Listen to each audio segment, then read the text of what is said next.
eminent speakers, Dr. Rajesh Gar from the prestigious All India Institute of Medical Sciences and Dr. Sudhir Kannan, who is from Government Medical College, Bangalore.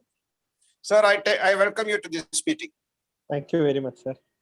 I welcome today's coordinator, Dr. Vijesh and Dr. Rajesh, who is coordinating all our meeting in an excellent way. Welcome, Dr. Rajesh and Dr. Vijesh. I also take this opportunity to welcome our National President-elect, Dr. Venkatagiri, and our Secretary, Dr. Bill Isaac. Without wasting our time, we straight away go to the academic session. And Dr. Giri, a few opening remarks. Dr. Giri, please. Good evening, President Dr. Nasser, Secretary Binil, our faculties, Dr. Gurudatt, Dr. Rakesh, and Sudesh, the academic coordinators, Vijesh and Rajesh. Good evening, all.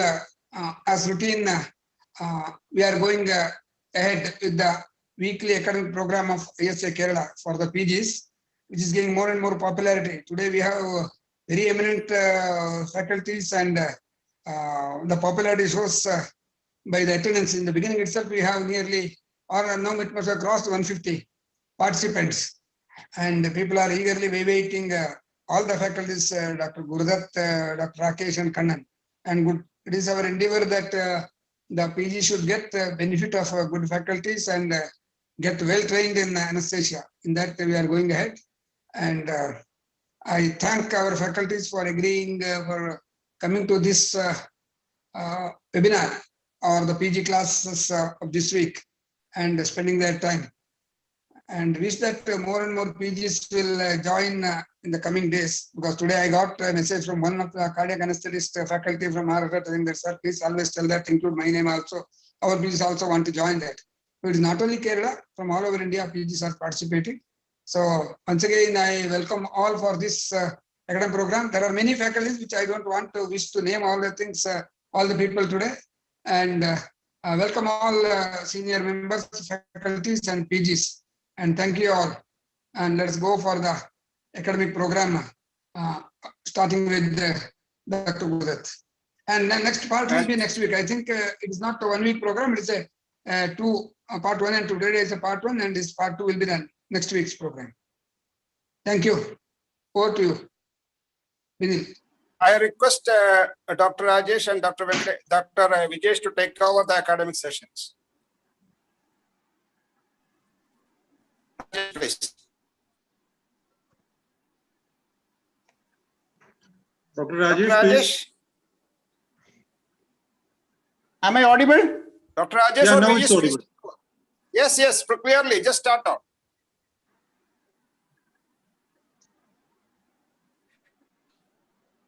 Dr. Rajesh, it's not audible now.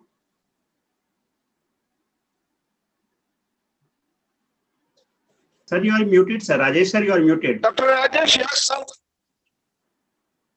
Rajesh, sir is muted, I think. Yeah, is it okay now? Now it's okay. It's okay. Yeah, thank you. Today we are very fortunate to have none other than Professor Gurudatt sir. As his name implies, he's very generous and caring towards his students. And every year he used to conduct update program at his home residence. And PGs used to come out very exam prepared, very competitive at the end of his sessions. Today, so we are very fortunate to have him now, and he's planning to take it in 2 sessions.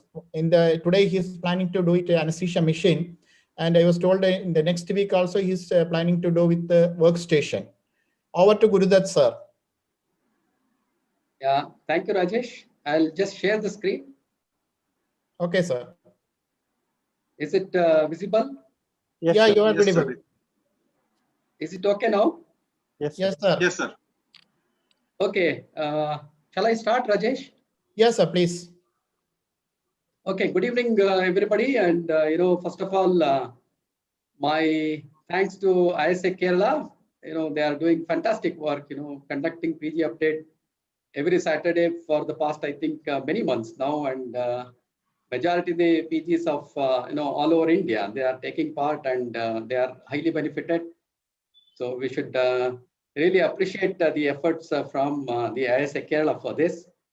And also would like to thank Dr. Venkatgiri, the President-elect of ISA.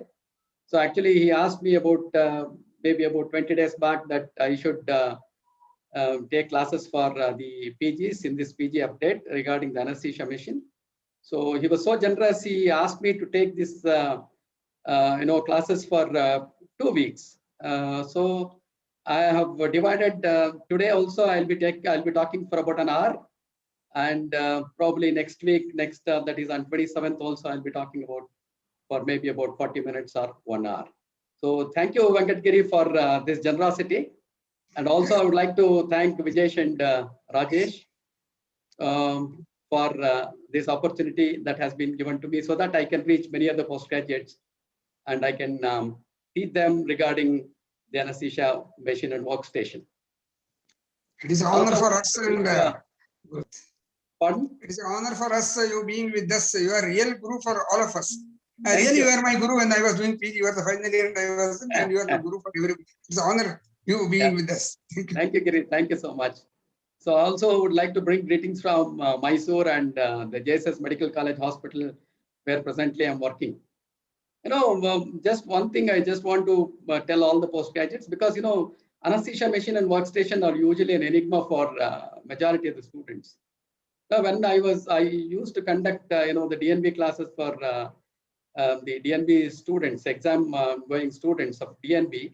So every 6 months. So the first day they come, and then the second day itself they'll start asking, sir, when are you taking the class on anesthesia machine? Because many of the PGs do not know much about the anesthesia machine and workstation. And even our PGs, when I go into the OT, I keep asking them some questions about the anesthesia workstations and machine. So they'll not be answering because they'll not know much about the anesthesia machine and workstation. Every day they're using. See, if you are using an equipment and if you don't know much about the equipment, definitely you will not be very safe for the patients. It is very important that you know about your equipment so that you can be very safe to the patient. For that purpose, you have to know more about this anesthesia machine and the workstation. The second thing is very important is, many questions are asked for you in the practicals, and also even in theory, individual parts of these workstations are asked for short notes. Because of that, you have to have a good knowledge about the anesthesia machine. So let us start discussing about the anesthesia machine and workstation. So today, probably I'll be discussing with you till the high pressure system. So the next week I'll be talking to you regarding the intermediate and the low pressure system of the anesthesia workstation. See, when W.T.G. Martin, William Thomas Green Martin, introduced anesthesia to the world, that was on 16th October 1846. Even today, we celebrate this day as the World Anesthesia Day. So that was in Massachusetts General Hospital, and the patient was Gilbert Abbott, and the surgeon was Warren and Bigelow. So, successfully a vascular tumor was removed, and the patient didn't know anything about the pain or anything. He was very well anesthetized, and the Bigelow said that this is no humbug, and anesthesia was born. And why I just wanted to tell you about this is, you can see here in this picture, Martin is holding a ether flask, a simple ether flask he was holding, and he was not using any sophisticated anesthetic equipment for anesthetizing the patient. So same thing continued for a long time, because only volatile anesthetic agents were being used for providing anesthesia. Simple Schimmelbusch masks were used, or even many times the handkerchiefs were used for providing anesthesia using open drop ether method or open drop chloroform method. So for many years there was no requirement of an anesthesia machine as such. But later in early 1900s, so many of these gases, especially the oxygen, carbon dioxide, so the nitrous oxide, and even cycloform, these were introduced in compressed form. So when these gases were introduced in the compressed form in cylinders, so then there was a requirement of an anesthesia machine. So why? Sometimes they do ask you a question about the compressed gases. So, you should always answer when you are asked about the definition of a compressed gas. A compressed gas is any gas that is stored in a container with a pressure of 40 psi at or above 40 psi or pounds per square inch absolute at 70° Fahrenheit. A liquid gas having a pressure of more than 40 psi at 100° Fahrenheit. So this is the definitions of compressed gas. Many times I've asked many of the PGs, they'll not be answering this. You just remember about the definition of the compressed gas. So when these gases were introduced in the form of compressed form and then as in the cylinder form, so there was a requirement of a metal frame onto which these cylinders could be mounted, and then a mixture of these gases, a definitive mixture of gases, could be provided to the patient to provide anesthesia. So that requirement of the anesthesia machine was fulfilled by none other than the Henry Edmund Gaskin Boyle. So this is another question they'll ask you: who introduced the anesthesia machine, the first introduction of anesthesia machine by whom? So, and also when. So this was introduced in 1917. So the manufacturers of this first anesthesia machine were British Oxygen Company Limited. So they were very magnanimous and they gave the name of this machine to Boyle himself. They credited the name to Boyle, and the machine is was called as the Boyle machine. And even today, if you ask any of the old surgeons about the anesthesia machine, they still call it as the Boyle machine. Of course, now you know that this old anesthesia machine has come a long way, and now what we presently use is anesthesia workstation. So one of the questions that is commonly asked for the postgraduates in the exam, especially in the practical exam, because in the practical exam you have the old anesthesia machine also will be kept, and by the side of it we do have the anesthesia workstation as well. So they'll be asking the difference between the anesthesia machine and the workstation. So there are many differences. So one of the most important difference is, anesthesia machine is purely a pneumatic component it has. So whereas the anesthesia workstation has the pneumatic component, the electrical components, and also the electronic component as well. So the second difference is the workstation has an integrated ventilator, and also it has got integrated monitors, which the anesthesia machine doesn't have. And the third most important difference is the safety features. Many of the safety features which have been included in the pneumatic component of the anesthesia workstations were not there in the anesthesia machine. And all these safety features have been included mainly to prevent a hypoxic mixture being delivered to the patient. And these safety features are very important for the exam purpose. And many times, many of the examiners are very fond of asking you people regarding the safety features that have been included in the anesthesia workstations. So that all over the world, two giant companies manufacture these workstations. One is the Datex Omada GE and the other is Draeger. There are a few differences between Datex Omada and Draeger as far as the pneumatic system is concerned.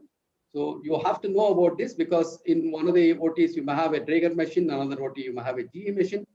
It is always better to know about the differences between these two. So while I'll be talking to you especially about the intermediate system and the low pressure system, I'll be talking to you about the differences between these workstations as well. So I told you that the pneumatic system is very important, because the pneumatic system only all the safety features have been adopted. So we have to know more about the pneumatic system of the anesthesia workstation. So this pneumatic system, majority of you know that it has been classified into the three circuits or three systems: the high pressure circuit, the intermediate pressure circuit, and the low pressure circuit. The high pressure circuit is mainly from the cylinders up to the pressure regulators. You have the high pressure circuit.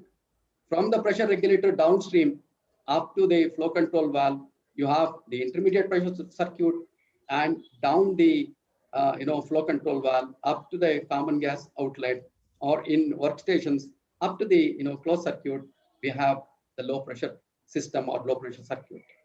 Now, what is the pressures in these systems? In the high pressure system, it is the cylinder pressures. We know that oxygen service pressure of oxygen is roughly about 1,900 to 2,000 psig. That is a pounds per square inch gauge pressure. And the vapor pressure of nitrous oxide at 20 degrees is 750 psig. So this is the pressure in the high pressure system. So as the gases pass through the pressure regulators, the pressures are reduced into the intermediate pressure system. So in the intermediate pressure system, the cylinder pressure is reduced to 45 psig.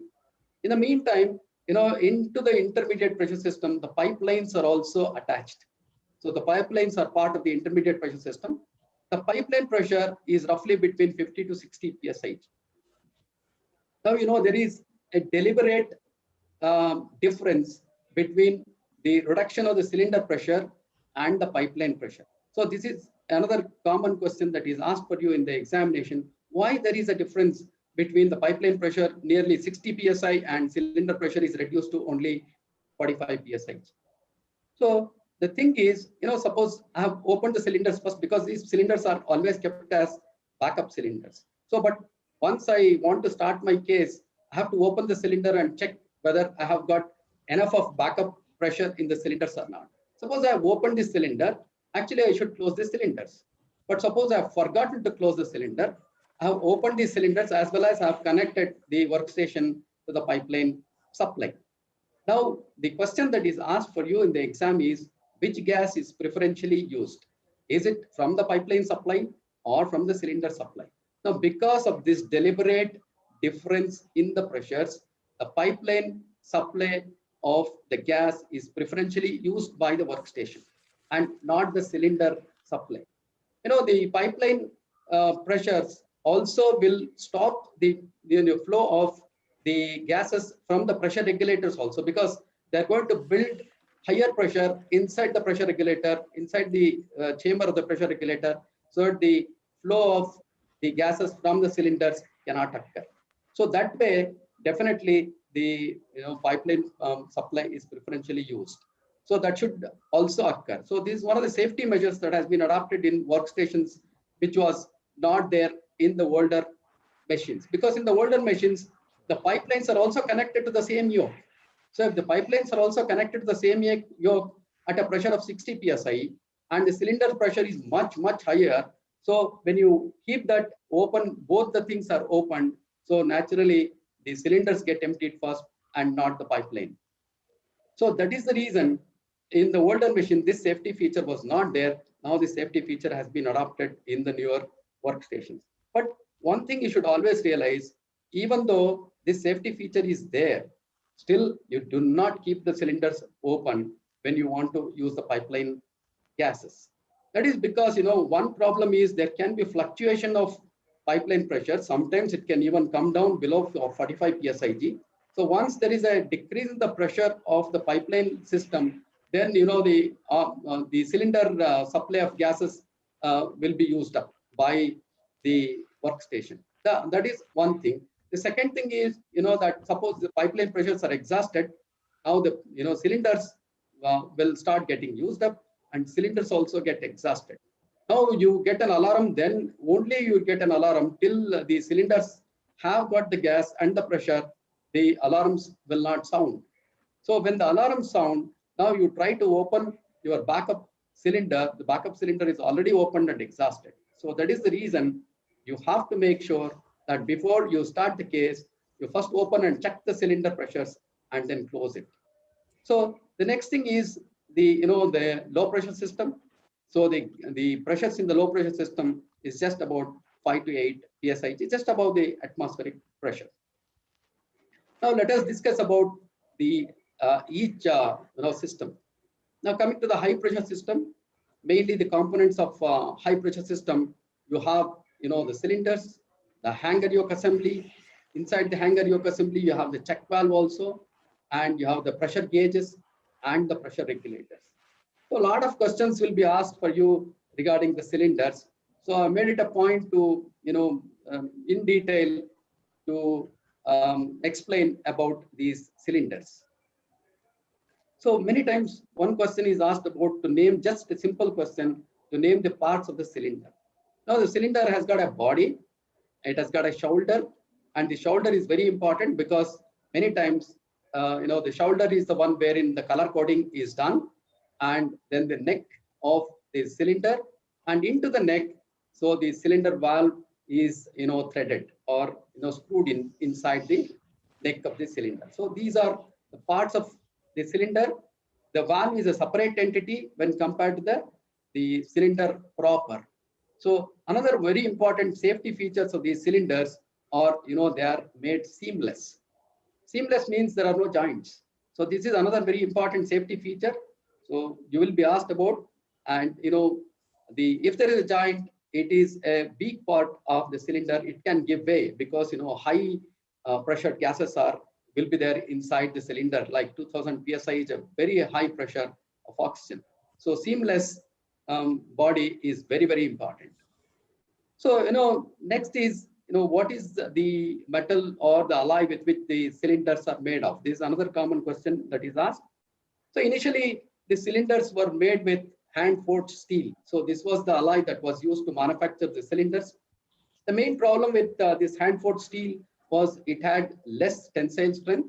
So because it had less tensile strength, the walls had to be made very thick. So because the walls had to be made very thick, it used to weigh very heavy.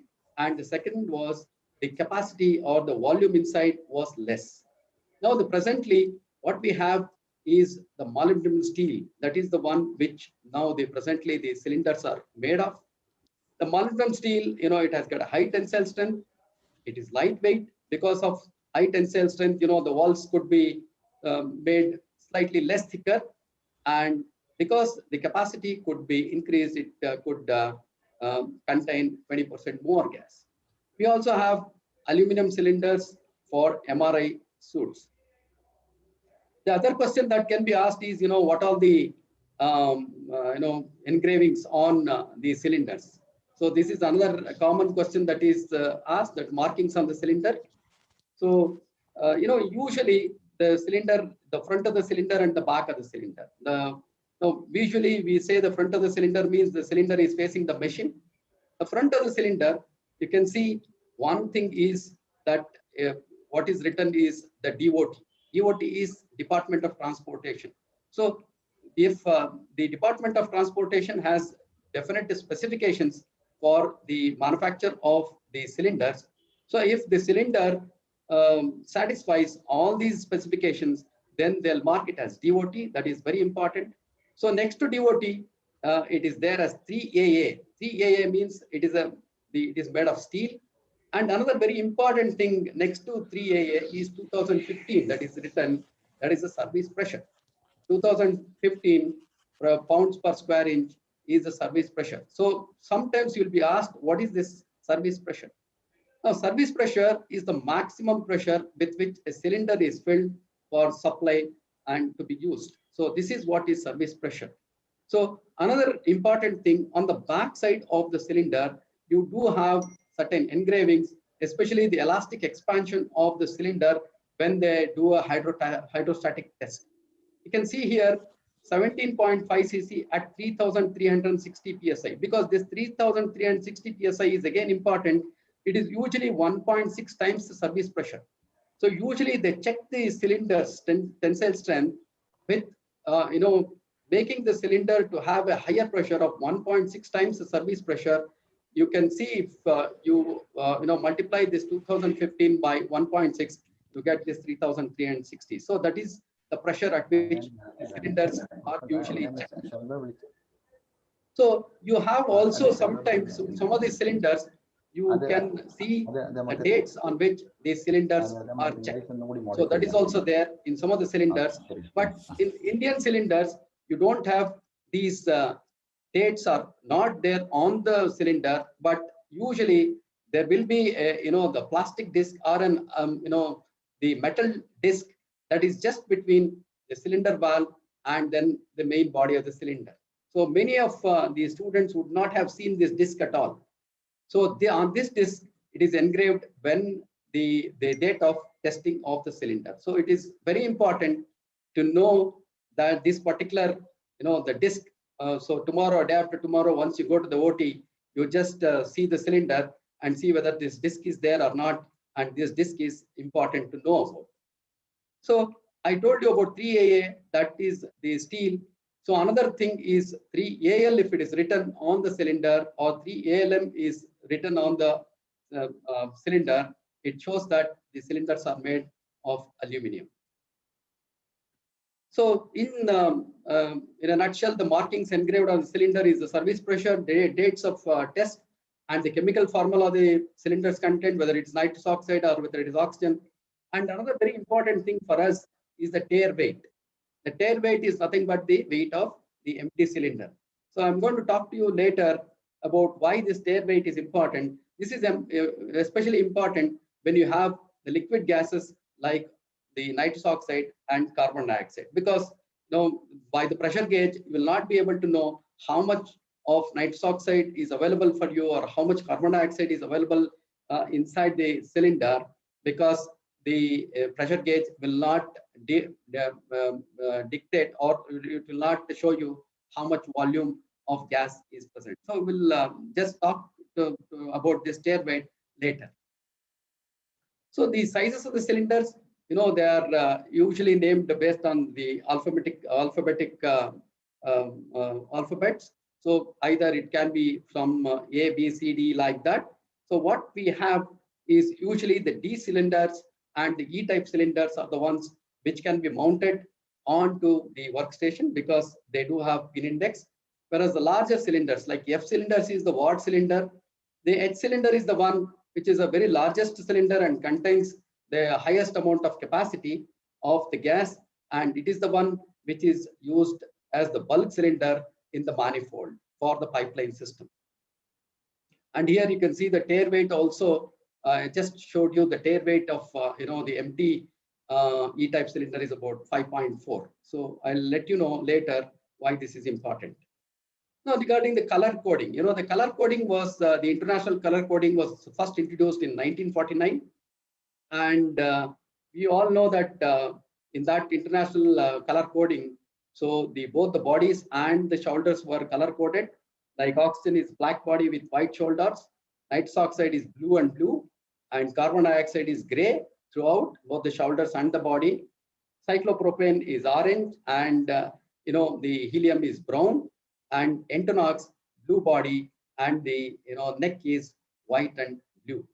But in 2010, a new international color coding has been introduced. It has been used in already in other countries. In India, we have not started using this. Now, especially for medical gas cylinders, the bodies of all the medical gas cylinders are now colored white. Now, if you want to know which gas a particular cylinder has, you have to look at the shoulders. If you see, this is the oxygen cylinder, the body is white, the shoulder is also white. Whereas nitrous oxide, the body is white, whereas the shoulder is blue. So, like helium, the body is white and the shoulders are brown.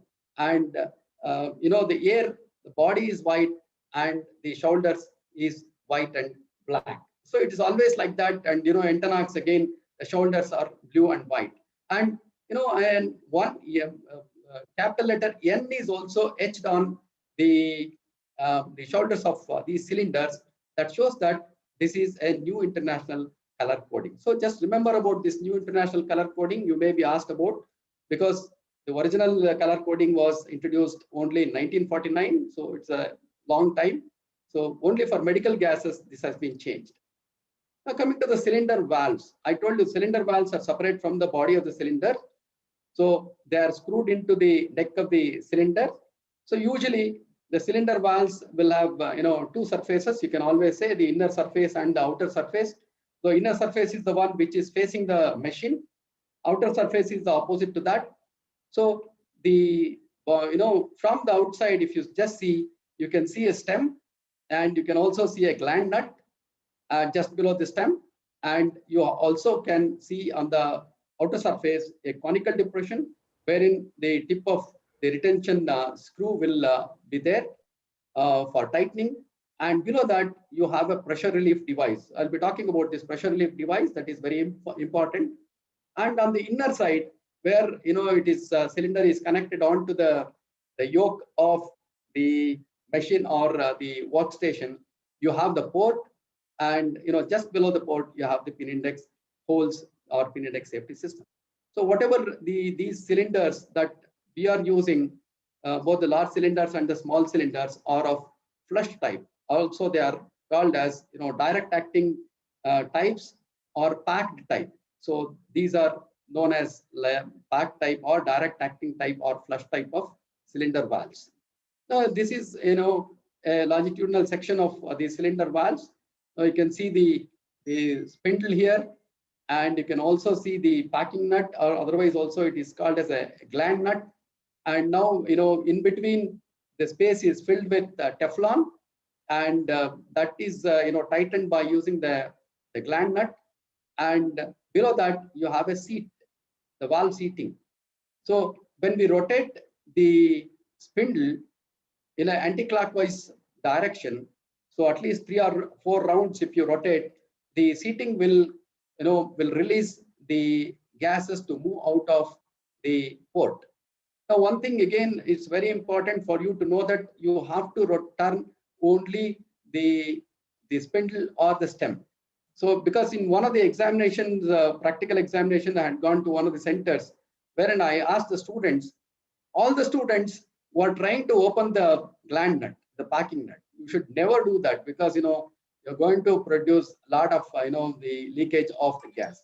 None of the students knew about how to open a cylinder. Just imagine.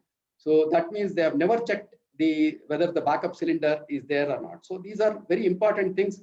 Should always rotate the spindle or the stem. Now the opposite side, that is the outer side, you have a conical depression, and below the conical depression you have the safety relief device.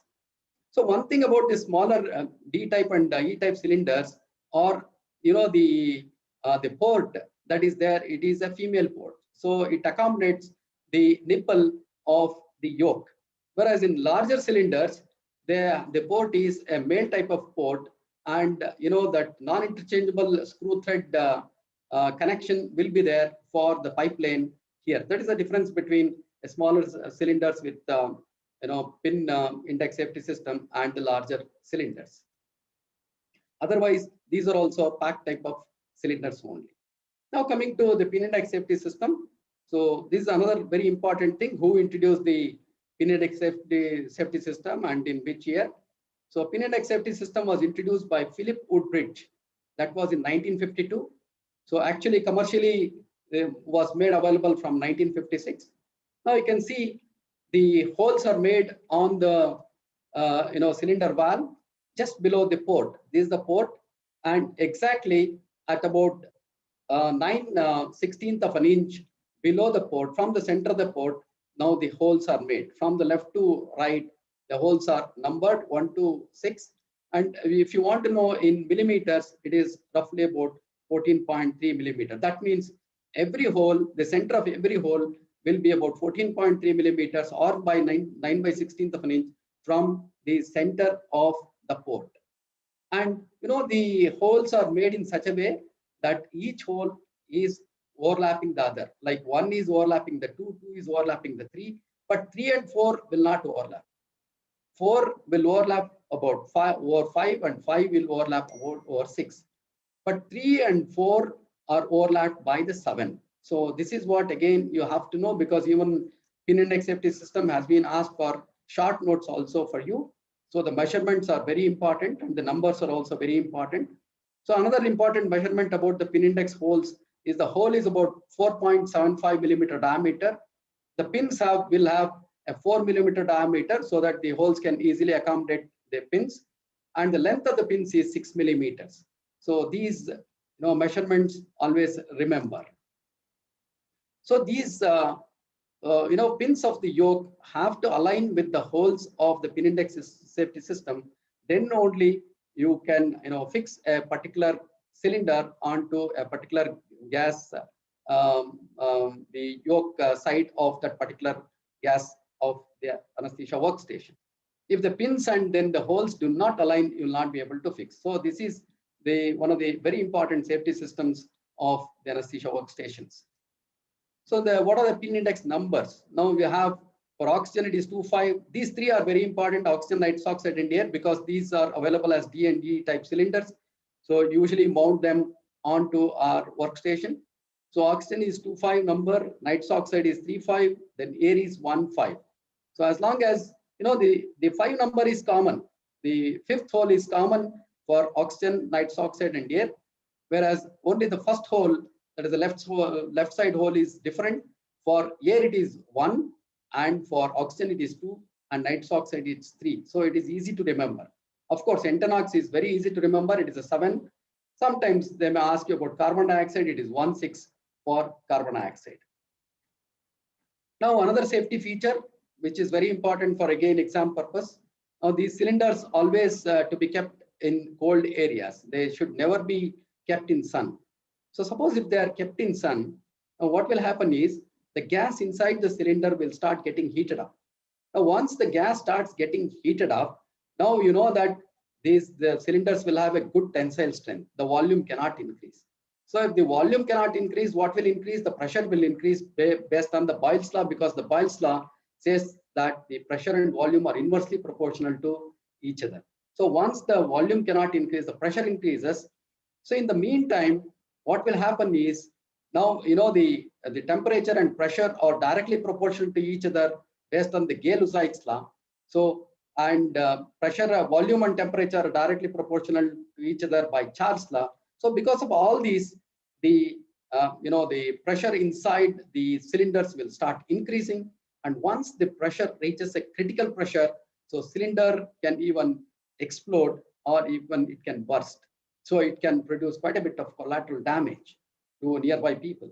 So in order to prevent that, what we have is we do have a pressure relief devices.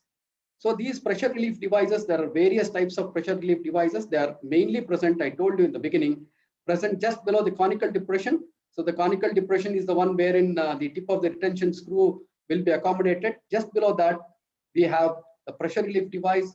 We have a ruptured disc or type of fusible plug, or a combination of both ruptured disc as well as the fusible plug. The another type, the fourth type, is a spring-loaded pressure relief valve. So we'll just discuss about each one of them. So a fusible plug, especially this, it has the Woods alloy inside, so or a Woods metal. This is many times asked for you in the exam. So what are the components of the Woods alloy or Woods metal? It's basically made of cadmium, bismuth, lead, and tin. So the specialty about the Woods alloy is that it melts at a lower temperature of 150 to 170 degree Fahrenheit. See, once the gases inside the cylinder gets heated up, the temperature increases, so the Woods metal will melt, and then it will vent the gases so that it will prevent bursting of the cylinder or even explosion of the cylinder. So the second thing I told you is about a ruptured disc. So this ruptured disc mainly has the thin copper disc, and whenever the pressure inside increases, so once it reaches a critical pressure, the disc will rupture and vents out the gases inside. Both these, fusible plug and ruptured disc valves, they are non-closable valves. That means they don't close once they open up. So you will have to send the cylinder, because you cannot use that cylinder. So that has to be again repaired, or a valve has to be replaced. Then only that cylinder will be can be used. So the fourth type of the valve I told you is a spring-loaded pressure relief device. So in this, you have a seating, and also you have a spring. So whenever the pressure increases, the seat is pushing it is going to push the spring away, so that the openings will be there for the gases to escape. So once the pressure drops, the spring will push the seat backwards, and it is going to close the vents, so that this is a reclosable type of pressure relief device. So with this pressure relief device, you can reuse the cylinder without much problem.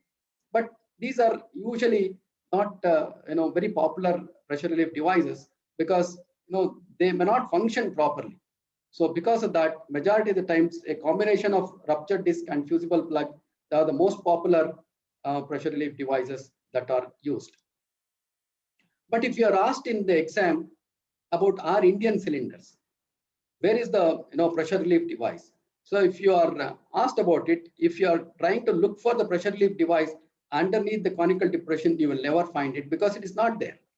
So in our cylinders, what they do is, the cylinder valve has got a threaded bottom is there. This is screwed inside the neck of the cylinder. When it is being screwed inside the neck of the cylinder, in between these the cylinder valve and the inside of the neck, Wood's metal is incorporated. So whenever the cylinder temperature increases, the Wood's metal melts and the gases can be vented out. That's what you have to tell in the exam regarding the what is the safety feature that is adopted in Indian cylinders. So one more thing you'll be asked is cracking the cylinder. So many times this is one of the common questions asked by many of the examiners. So what is cracking of the cylinder and how do you crack the cylinder? Now cracking of the cylinder means, when the cylinders are transported, ideally the cylinder valves have to be covered. So many times the cylinder valves, if they are not covered, there can be dust inside the port. So if you just mount the cylinders without cracking and open the cylinders, so what will happen? These dust can block the narrow piping inside, and the flow, it can obstruct the flow. Second thing is the dust particles may catch fire and there can be an explosion. So what you have to do is, before actually fixing the cylinder onto the workstation, so you have to open the cylinders outside, and then only after leaving some amount of gas for a few seconds, then only you have to mount the cylinder onto the workstation. So when you are opening, because many times I've seen some of the examiners asking the student to crack the cylinder in the exam. So they'll give the cylinder, and then they'll ask you, come on, open the cylinder and crack it. So when you are opening the cylinder, we will be watching you how you are opening the cylinder. It is very important that your head should not be above the cylinder valve. So you have to incline the cylinder opposite to you, and then only you have to open the cylinder valve. Because this is again a safety precaution you have to take. If this cylinder valve is loosely fitted, because once you try to open, because of the high pressure, the cylinder valve can gain momentum and it can, with great velocity, can hit your head. So this is another thing for the exam purpose you should always remember to know about. Now, once you mount the cylinder, how do you open the cylinder? This is another question that is commonly asked.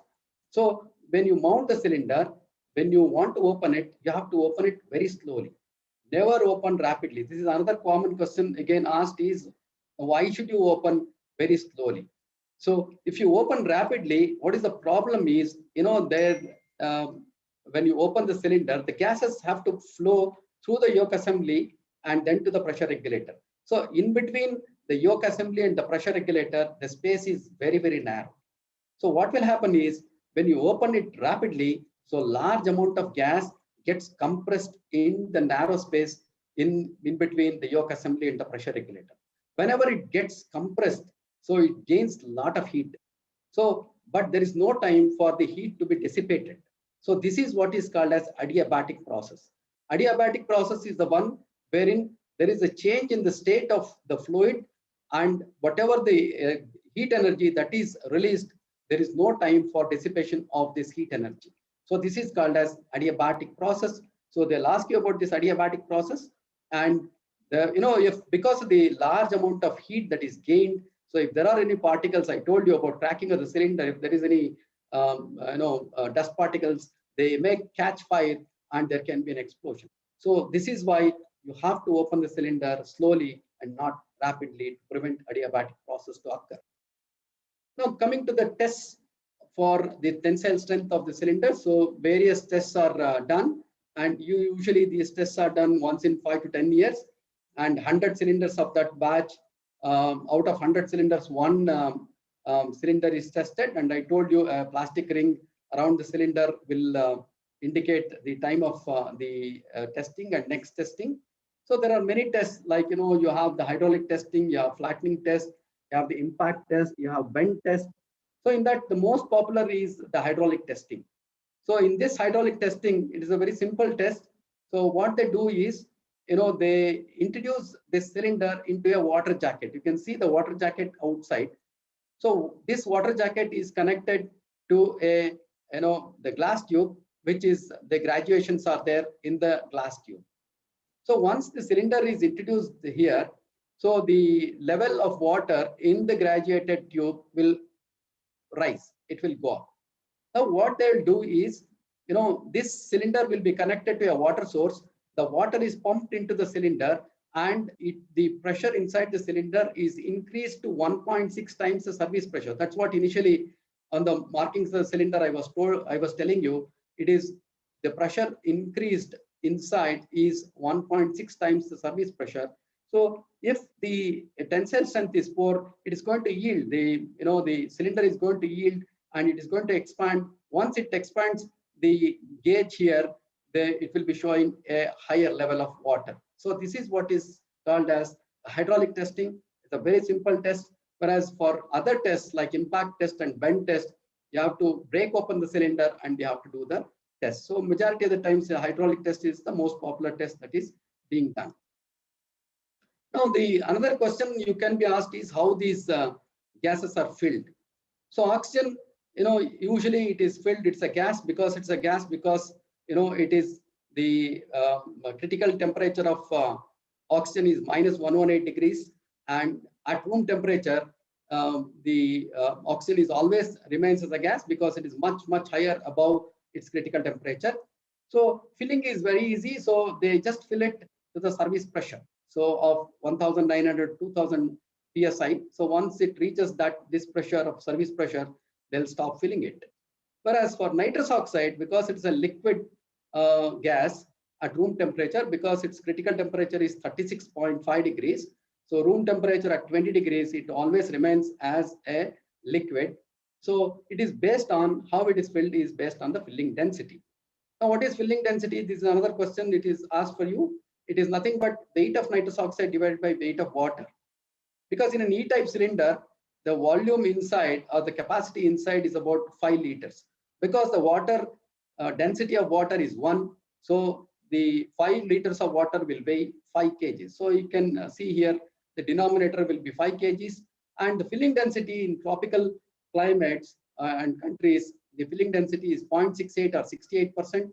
So now once you know the filling density and you know the capacity of the cylinder 5 kgs, you just multiply this 5 with this 0.68, you get the weight of nitrous oxide that is present inside. That is 3.4 kgs or roughly 3.3 kgs of nitrous oxide will be present when it is completely filled. So when it is filled, you should always know that it is not filled completely because it is a liquid.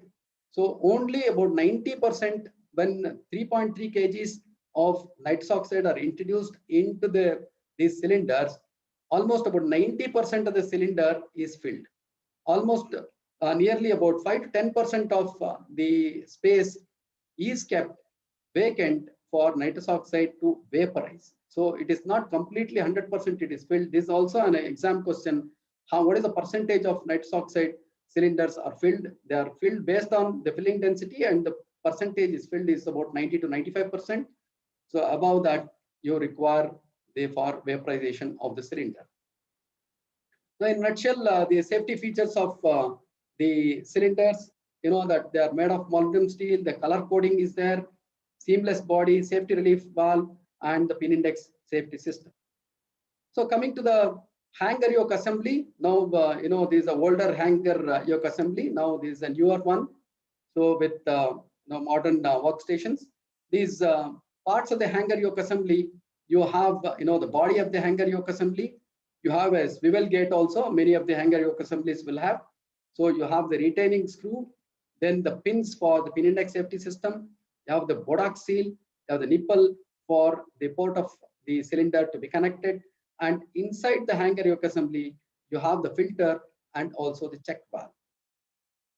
So what are the functions of the yoke assembly is again an exam question. So the yoke assembly supports and orients the cylinder to the machine. it maintains a leak-proof connection between the cylinder and the machine. This is again important. The leak-proof connection is made possible is because of the presence of the Bodak seal. And another thing is, it maintains a unidirectional flow of gases towards the machine only, and this is mainly by the check valve. In older machines, these yoke assemblies used to be on the sides of the cylinder. Now with the present workstations, these yoke assemblies have been shifted onto the back of the workstations just below the pipeline inlets. You can see there is a swivel gate, and you can also see the Bodak seal inside the yoke assembly. Now coming to the Bodak seal, this is another very important thing. In the exam, you'll be asked about this. So what is it made of? It is made of a very tough rubber, that is a neoprene rubber, and it has got a surrounding of the metal ring of aluminum, and some of them can also have copper metal ring. So this is one thing. The Bodak seal, the importance of Bodak seal is that it is a very tough one, and it won't yield when you are trying to tighten the cylinder. So they have a long life. So that is the advantage of using Bodak seal.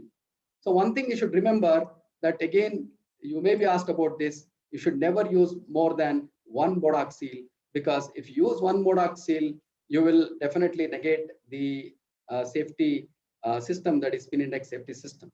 You can overcome that. So that is why you should not open. So another thing I was telling you is about the check valve. The check valve is present inside the yoke assembly, and these check valve, when the cylinders are opened, they'll allow only the gases to flow towards the machine. Suppose you have one more yoke connected, and that yoke, let us say that you have kept it open, and once you have kept it open, if the check valves are not there, there can be the leaking of the gases through the particular yoke assembly. So the other thing is, suppose if you have left a empty cylinder here, there can be transfilling of this empty cylinder. So these check valves will definitely prevent this. And many times what will happen is these check valves may not work 100%. So that is why you should never allow an empty yoke without connecting a full cylinder or plugging it with a yoke plug. So many times you will be asked about this yoke plug, because this yoke plug is always present along with the yoke, and there is a chain is there, and it is connected with a chain to the body of the yoke. So this is, you can see here, it is connected by a the chain, and this is the yoke plug. On one side towards the machine side, it has got a hole which will accommodate the nipple so that it can close the nipple.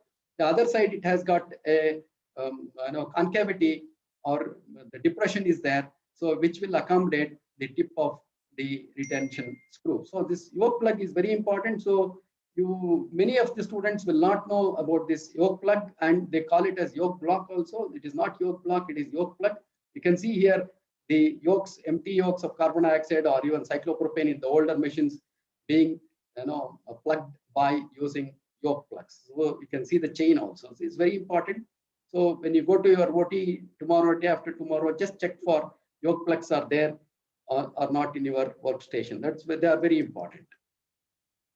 So I was telling you, many of the students call that yoke plug as yoke block. So you should always remember to know the difference between yoke plug and a yoke block. So in the older machines, the pipeline is connected to the yoke using the yoke block. So this is, you can see here, shown through the arrow.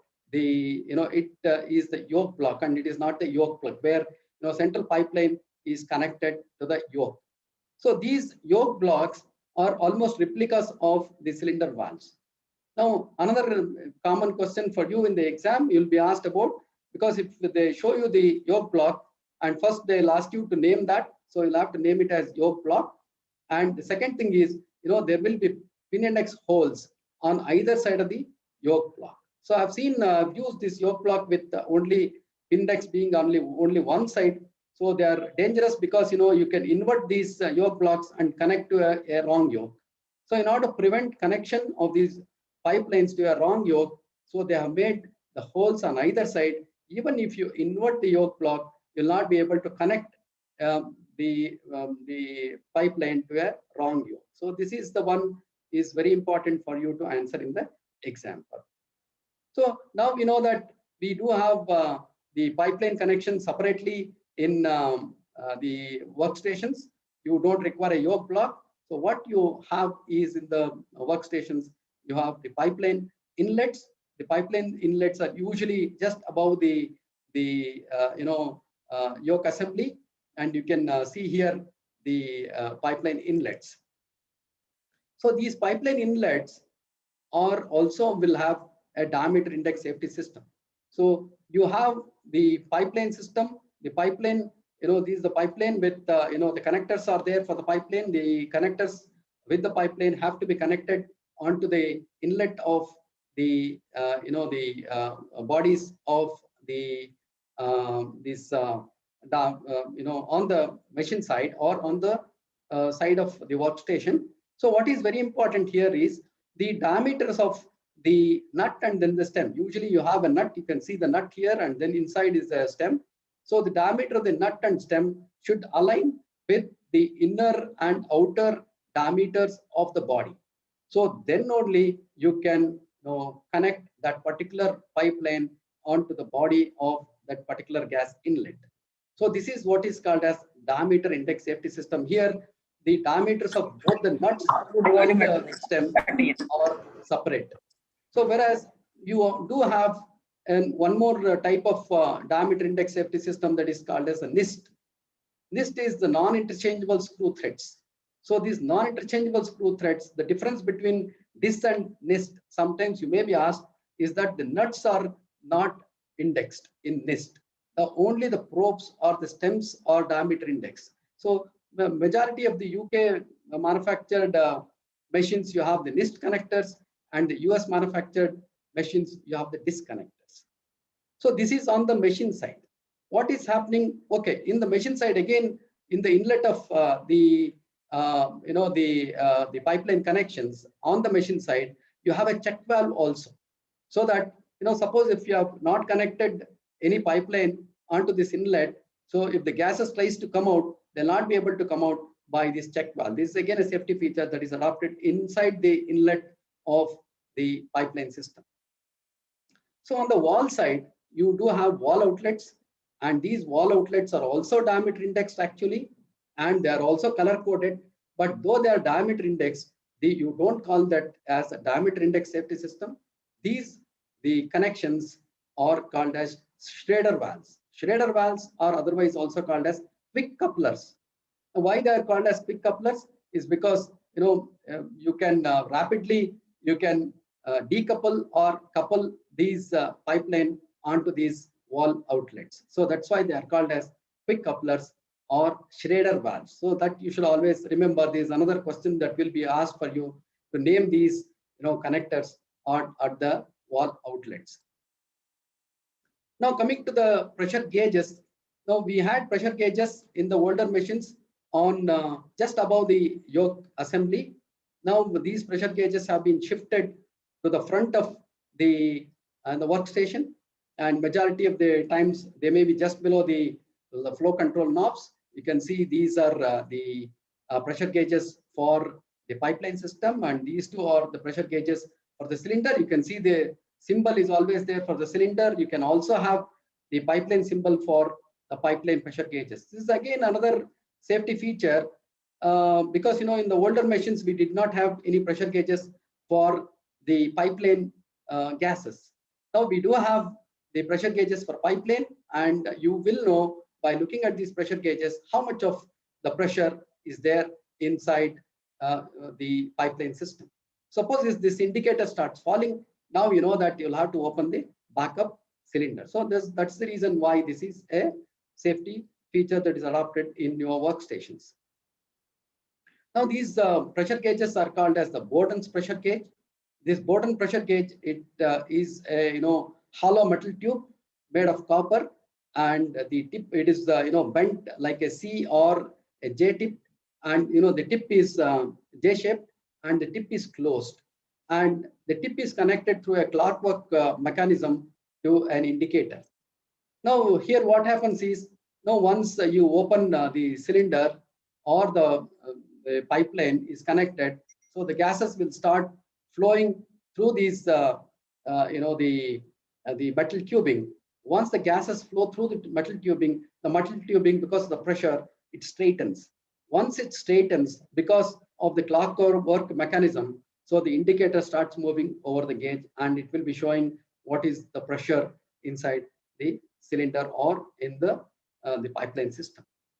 Now, another question, sometimes these kind of machines are also kept for you in the exam. And, in this machine, if you see, you have only the pressure gauge for oxygen and there are no pressure gauges for nitrous oxide. They may ask you why there are no pressure gauges for nitrous oxide. And we know that we do have pressure gauges nowadays for nitrous oxide as well. So why that is because, the oxygen is a gas, because I told you it is always above its critical temperature at room temperature. And because it is a gas, so because of the universal gas law, that is PV is equal to nRT, the pressure, because volume inside is constant, the R is a constant, universal gas constant, temperature is usually constant. So the pressure directly will give you what is the amount of gas inside. So the pressure gauge actually tells you the content of the cylinder. So that is, if it is the full, then that is 660 liters you can have. So if it is half full, that is, if the pressure is showing 950, you have 330 liters. If it is 1/4 filled, you know that it is 165 liters. And if it is empty, it will be showing the indicator will be showing 0. Whereas with nitrous oxide, it is not like that. With nitrous oxide, because it's a liquid, and whatever the pressure gauge is showing is the vapor pressure. Vapor pressure remains as 745 psig till probably the last part of the liquid is evaporated. Only after every drop of nitrous oxide is evaporated, then the vapor pressure, if you continue to use, then the indicator will start falling.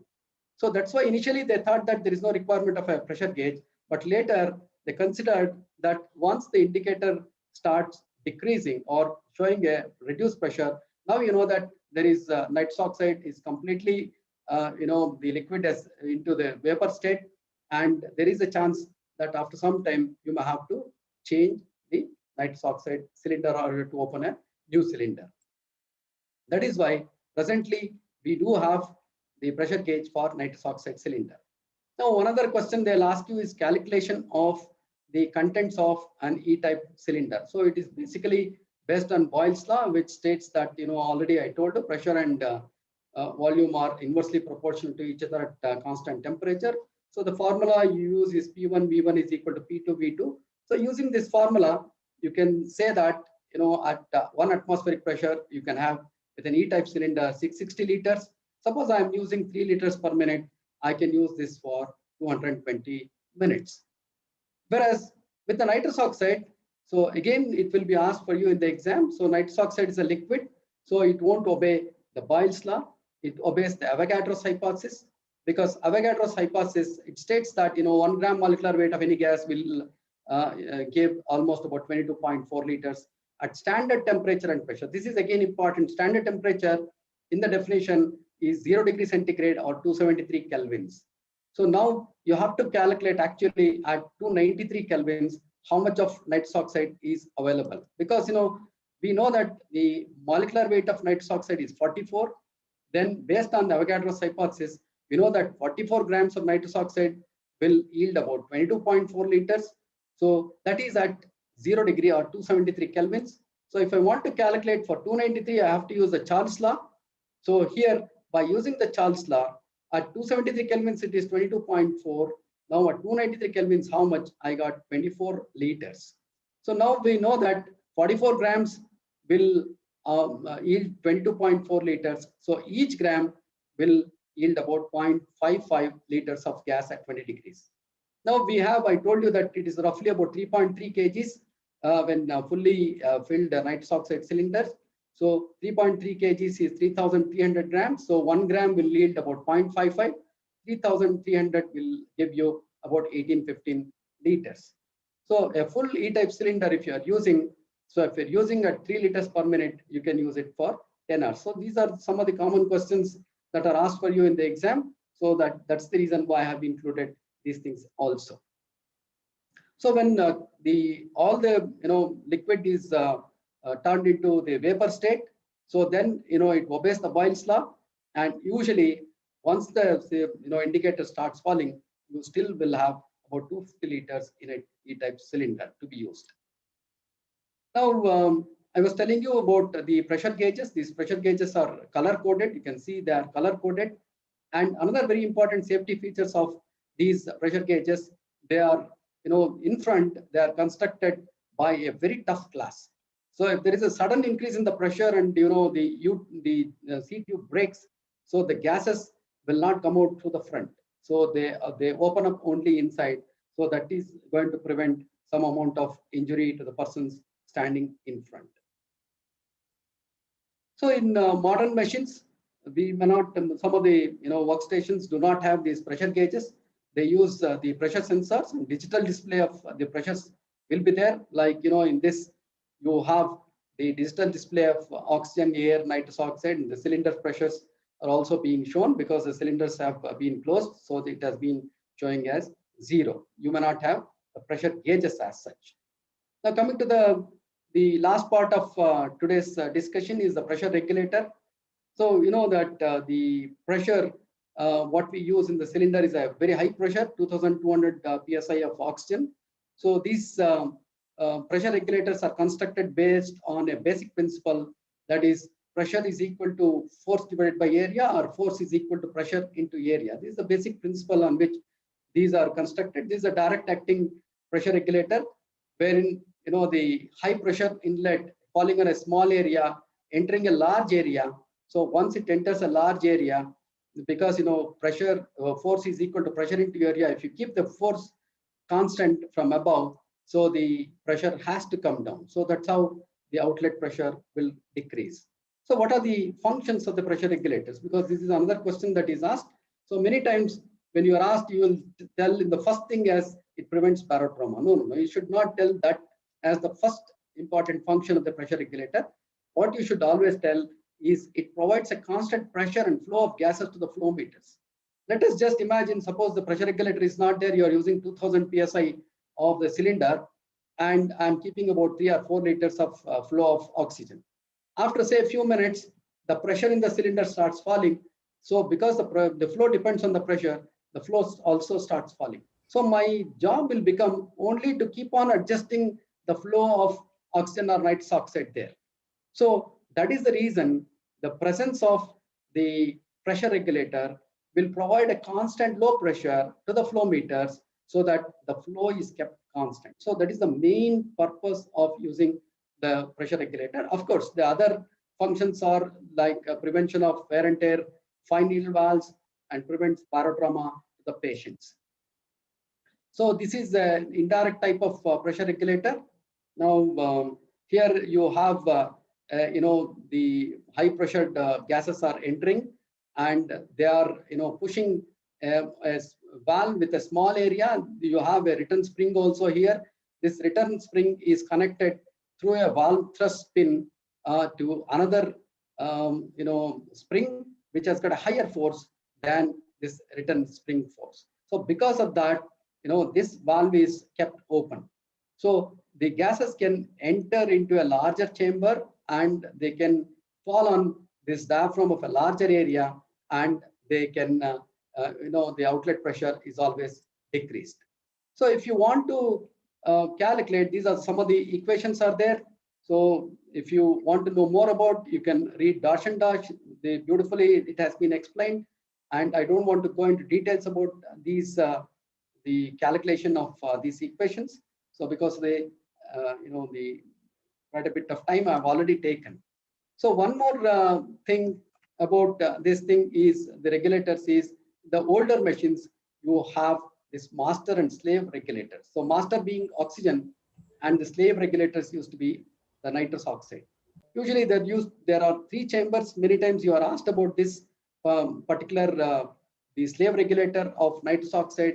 No, there are 3 chambers, 1 chamber here, 2nd chamber, and the 3rd chamber. So the oxygen has to flow and has to apply pressure to open the nitrous oxide flow. If there is no pressure of the oxygen, the nitrous oxide cannot flow. So it's you can see here in this right side, the oxygen is flowing inside because of the pressure of oxygen. So I told you there are 3 chambers. This is one chamber wherein the oxygen is flowing into. So that is compressing a diaphragm. This diaphragm is attached to a spring, and that is going to compress. This is the middle chamber that is going to compress another diaphragm, which is connected to a valve thrust pin. So this pin comes down, and because of that, nitrous oxide can flow into the lower chamber. So, and then only the nitrous oxide can flow out. So in the left side, there is no oxygen supply, no oxygen pressure. So, the thrust pin has completely occluded the flow of nitrous oxide. There is no flow. So that's this is the type of valves. These are called as the slave valves for the oxygen. This is a nitrous oxide slave valve. Now this thing I'll just stop. So this is my lecture on the high pressure system. So next week I'll be talking about the intermediate pressure system and also the low pressure system. Probably I'll be telling more about the differences between the GE machines and other machines when I talk to you about the intermediate and the low pressure system. Sorry, Rajesh and Giri have taken almost more than 1 hour. So I hope there is no problem for Sudesh and Rakesh. Thank you so much. Thank you, sir. We should really thank you. No problem for the time taken. I think students are most benefited, and they can again rehearse it in the ISA Kerala YouTube channel. And so, do you want to take up the questions in the chat box? I can see a few questions there. Yeah, definitely. Yeah, and before going to the question and answer session, there's a couple of announcements. And there are a lot of academic activities coming in next week, 26th Friday, that is at 8 p.m. There is a talk by Dr. Saikant Sengupta. That's regarding patients with liver disease for non-hepatic surgery. It is hosted by ISA Palakkad City branch and jointly conducted by ISA Kerala also. And on 27th, and next session is on 27th, that is on Saturday. And please note, it is 6 p.m. sharp. We will start Gurudatt sir's next session on anesthesia workstation, and followed by a case presentation by a postgraduate student from Baby Memorial Hospital, Dr. Smera Manoj, and the external examiner is Dr. K. Vinodhan, and the internal is Dr. E.K. Ramdas, HOD, BMH Calicut. And again, there is one more session, third session, that is how to face practical exams in the current scenario by Professor Mobarak sir. So can we go to the chat box and go to the question answers? Yeah, sure, Rajesh. Yeah. So there's a first question by Dr. Sharada. There is a material used to manufacture cylinder in India. The same molybdenum steel. Molybdenum steel, yeah. Yeah. And another is a question by Dr. Sheikh Majid. Could you please explain what is tech test? No, tech test is usually done for the pipeline. See, I told you there are quick couplers are there, and you connect the pipeline onto the wall outlet. So after connecting to the wall outlet, you have to do some, you should apply moderate force to try to take the pipeline out of the connector. So this is called as a tech test. So it should not yield. Okay, sir. Thank you. And there is another question, but I could not understand. Can you repeat the slide? Which slide? I don't know. There is the name of the student also is not there. So they can see later. Yeah, the slides, all the slides are there. Will be there in the YouTube. Yeah, sir. That was about the nitrous oxide cylinder, sir. When sir was discussing about the nitrous oxide cylinder, especially with respect to the filling, the absence of flow meters for nitrous oxide, especially in the older machines. So when he was giving a pressure gauge, sorry, sir. Yeah. That was the slide which they probably didn't understand. I think if they go through that YouTube, it is anyway recorded there. Probably they will be able because it is usually filled based on the filling density or filling ratio, not by using any gauge, because the gauge will always show 750 psi, whatever it is filled inside. So there is another question. Please explain high altitude relation with the nitrous oxide cylinder usage. Nitrous oxide as such, even if you are using nitrous oxide in the high altitude area, what is very important here is, when you use the flow meter, I'm going to talk about these flow meters and how it will change, especially for higher flows, because higher flows obey the Graham's law and the density. The density of nitrous oxide will come down as you use it in the high altitude area. So you may have actually the higher flows than what you have set, because these are calibrated at 760 millimeters at sea level. So actually you may have higher flows. That is why you have to calibrate the the flow meters at that altitude. Otherwise you may have hypoxic flow. Thank you, sir. That's another question. In manifold, what cylinder is present? The H-type cylinders, the largest cylinders. Yeah. And another question is, nitrous oxide is a liquid. What causes it to vaporize on its own? What causes it to become gas? The temperature. It is always the temperature. That's the reason, after some time, if you just touch the cylinder when you're using, it will be very cold, because it is using the outside temperature. And, many times there can be frosting of the water vapor on the cylinder also. Then, the gauge may actually show a little bit less, because the inside temperature may come down and the vapor pressure also will come down. So if you just stop using, then after some time, the gauge will come back to its normal 750 psi. And there's another question. I noticed that there was a fluctuation in pressure gauge in pressure regulator while using ventilator mode through cylinder. What would be the reason? Now, usually there should not be any fluctuation in the pressure gauge when you're using, because now we have the flow restrictors are always there, and check valves are there. So once you are using the check valves and the flow restrictors, the back pressure effect is very, very minimal. So I think you'll have to call the technician and or the company fellow and check the thing. There may be some fault. Thank you, sir. That was no doubt it was an excellent presentation. There was a lot of congratulatory measures in the chat box from the faculties and students, and hope we'll hear you more in the upcoming PG updates also. Definitely next week there's a lecture by you. Thank you so much, sir. Yeah, actually, Rajesh, I always feel very happy when I give lectures or talk to the students. Yes, sir. So I always feel very young when I speak to the students. Always, that is the reason why I always want to be with the students. Thanks for the opportunity, Rajesh. Thank you. Thank you, sir. That's why your name meaning is generous teacher, no? Gurudatt. Okay, sir. Any comments from the faculties? Sir, anything to add, sir? Sir, as usual, this is Dr. Sudesh. Yeah, Dr. Sudesh. Join us. Yeah, Dr. Vijesh.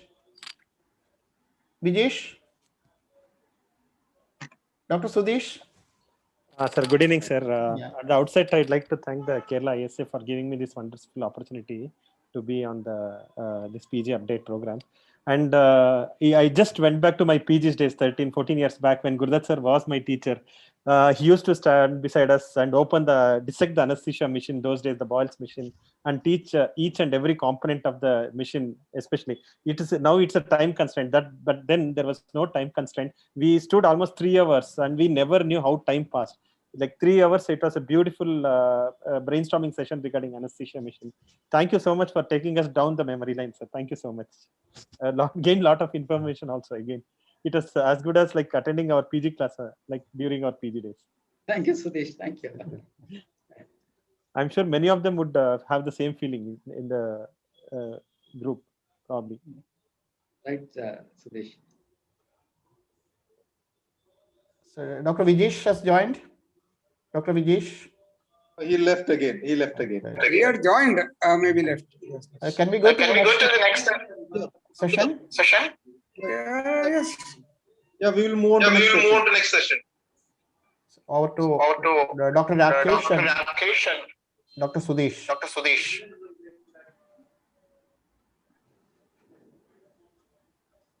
Dr. Rakesh, please. Dr. Yeah, Sudesh. thank you so much, sir. Thank you. We are moving towards the part 2 section of the statistical tools. It is an important aspect for all postgraduate students from various multitudes. So they are doing a dissertation, so they should be knowing it.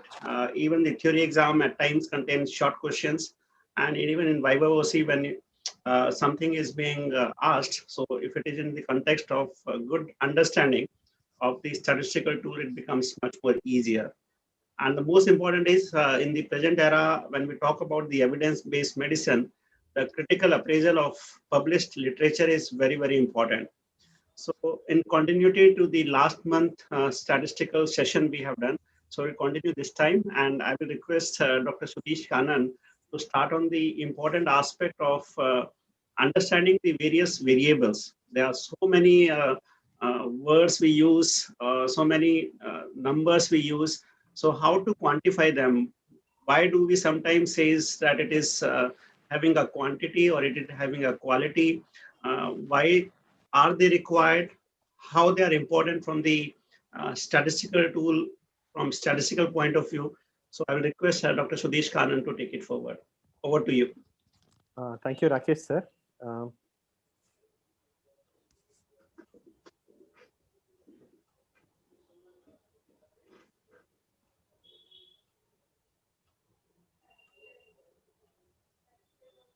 Is my screen visible, sir? Yes. visible. Yeah. As said by Dr. Rakesh Garg, we will be moving to the second session of the statistics session. So in the previous statistics session, we discussed about the methodology of study regarding various questions which can be asked in the exam, such as blinding, allocation concealment, randomization technique, sample size estimation. And these things were discussed in the previous class, as well as some of the methodology, like how to conduct a study, how to prepare a methodology was discussed in the previous class. Now, once the methodology is done and you have collected the details, everything, now how do you compile it together and prepare the results out of this information what you obtain from the study?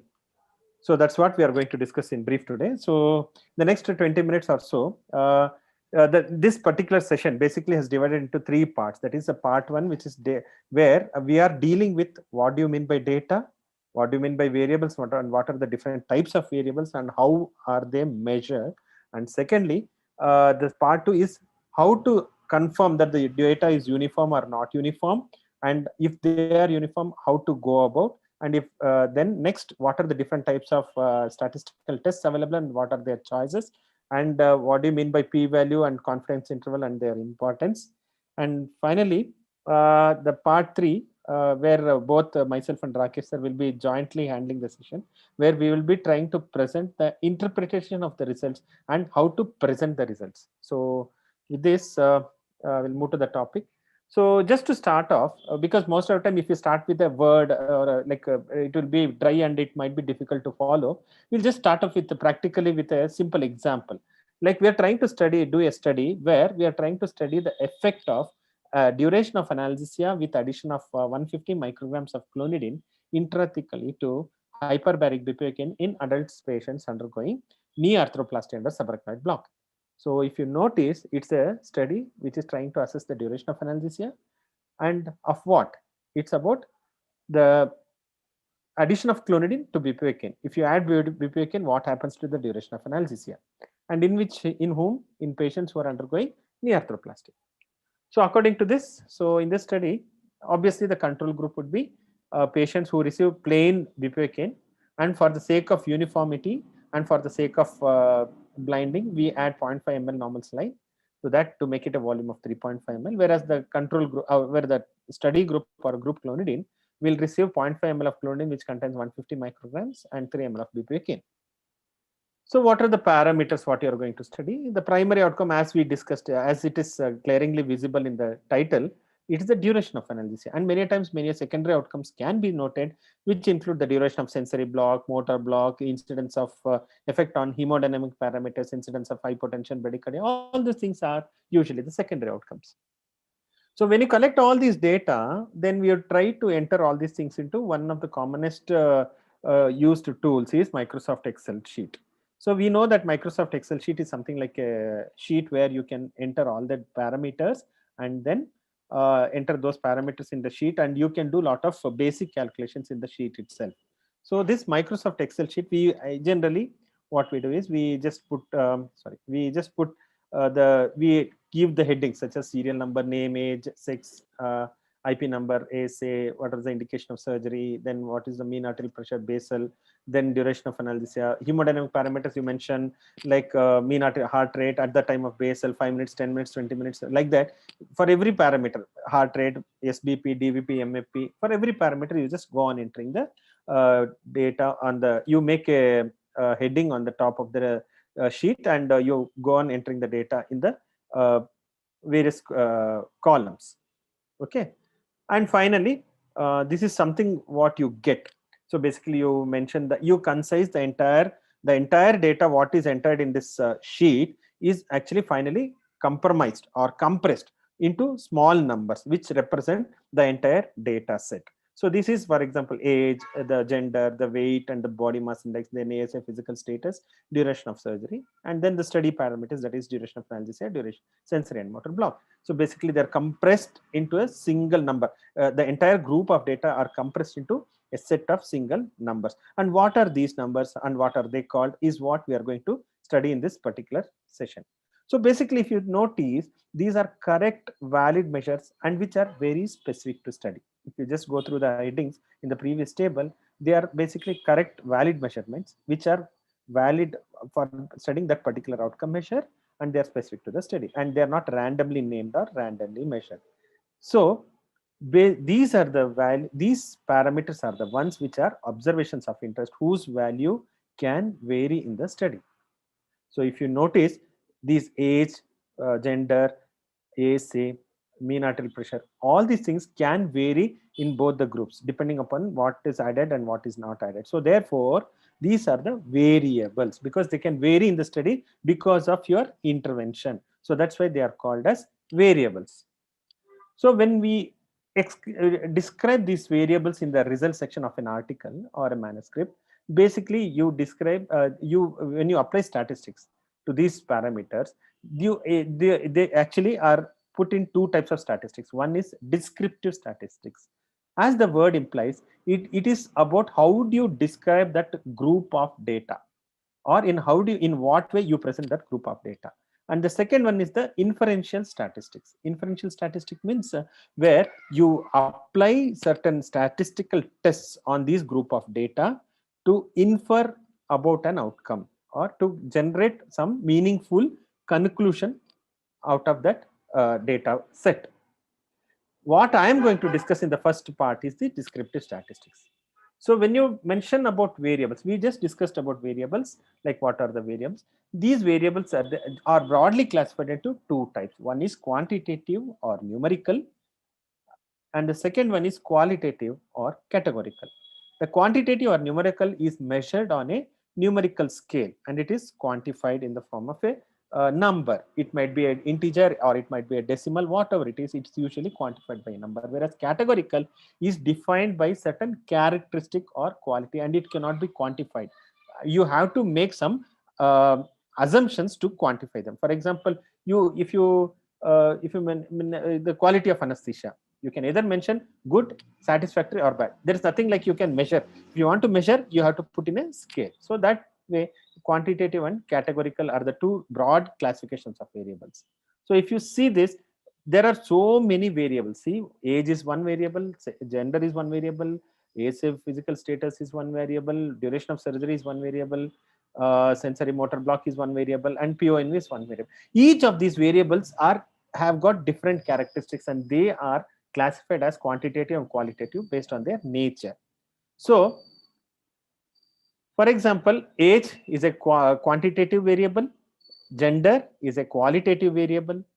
Again, all these, if you see the black colored ones, they are all quantitative variables. The ones which are labeled in black are quantitative variables, whereas those which are colored blue, for example, the gender as well as the ASA physical status, they are actually qualitative variables. Quantitative variables are further subdivided into discrete and continuous data. What do you mean by discrete?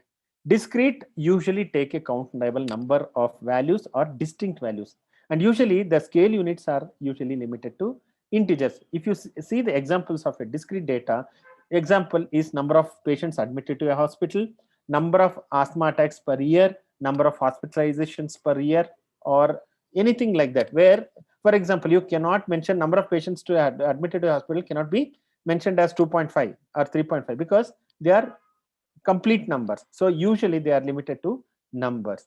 So they are known as discrete. For example, episodes of vomiting, you can mention 2.2, 3, 4. There's nothing like 2.5 episodes of vomiting, 3.5 episodes. So these kind of data are known as discrete quantitative data. Next is continuous data. Continuous data is data which can take any value or a particular range. For example, if you see here, the scale units are not specific to integers, they can also have decimals. For example, height. Height can, suppose somebody, you cannot say that somebody's height is 150 centimeters or somebody's height is 160 centimeters. Between 150 and 160, it can be 151, 152, 153, 154, 155, anything. But if you actually go further and if you refine your measurement, it can be 151.5 centimeters, 155.2 centimeters, anything. It can take any number. It can be represented in any number, which can also have a decimal. So that's why these are known as continuous data. So examples include height, weight, age, body temperature, etc. Because it's not a single intermittent value, but it's a continuum of values. It can take any value from, for example, if you consider body temperature 36 and 37, it's not only that much. Anybody, the body temperature can be 36, 36.1, 36.2, 36.3, 36.4. Likewise, it can take any number. So that's why they are known as continuous data. So if you can just see the example, if you go through the previous table again, so the age, all these parameters, age, weight, BMI, duration of surgery, all these parameters are known as quantitative continuous data. That's why if you see, there are decimals here, okay? Whereas if you see the last column, that is the number with PONV, the fraction of patients who had post-operative nausea vomiting. This is known as discrete data because they are in fractions or in specific numbers.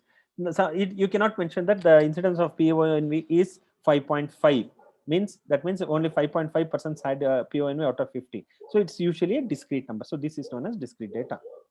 So now we have understood what are the different broad types of quantitative data or numerical data. Next, we'll go to qualitative or categorical variable.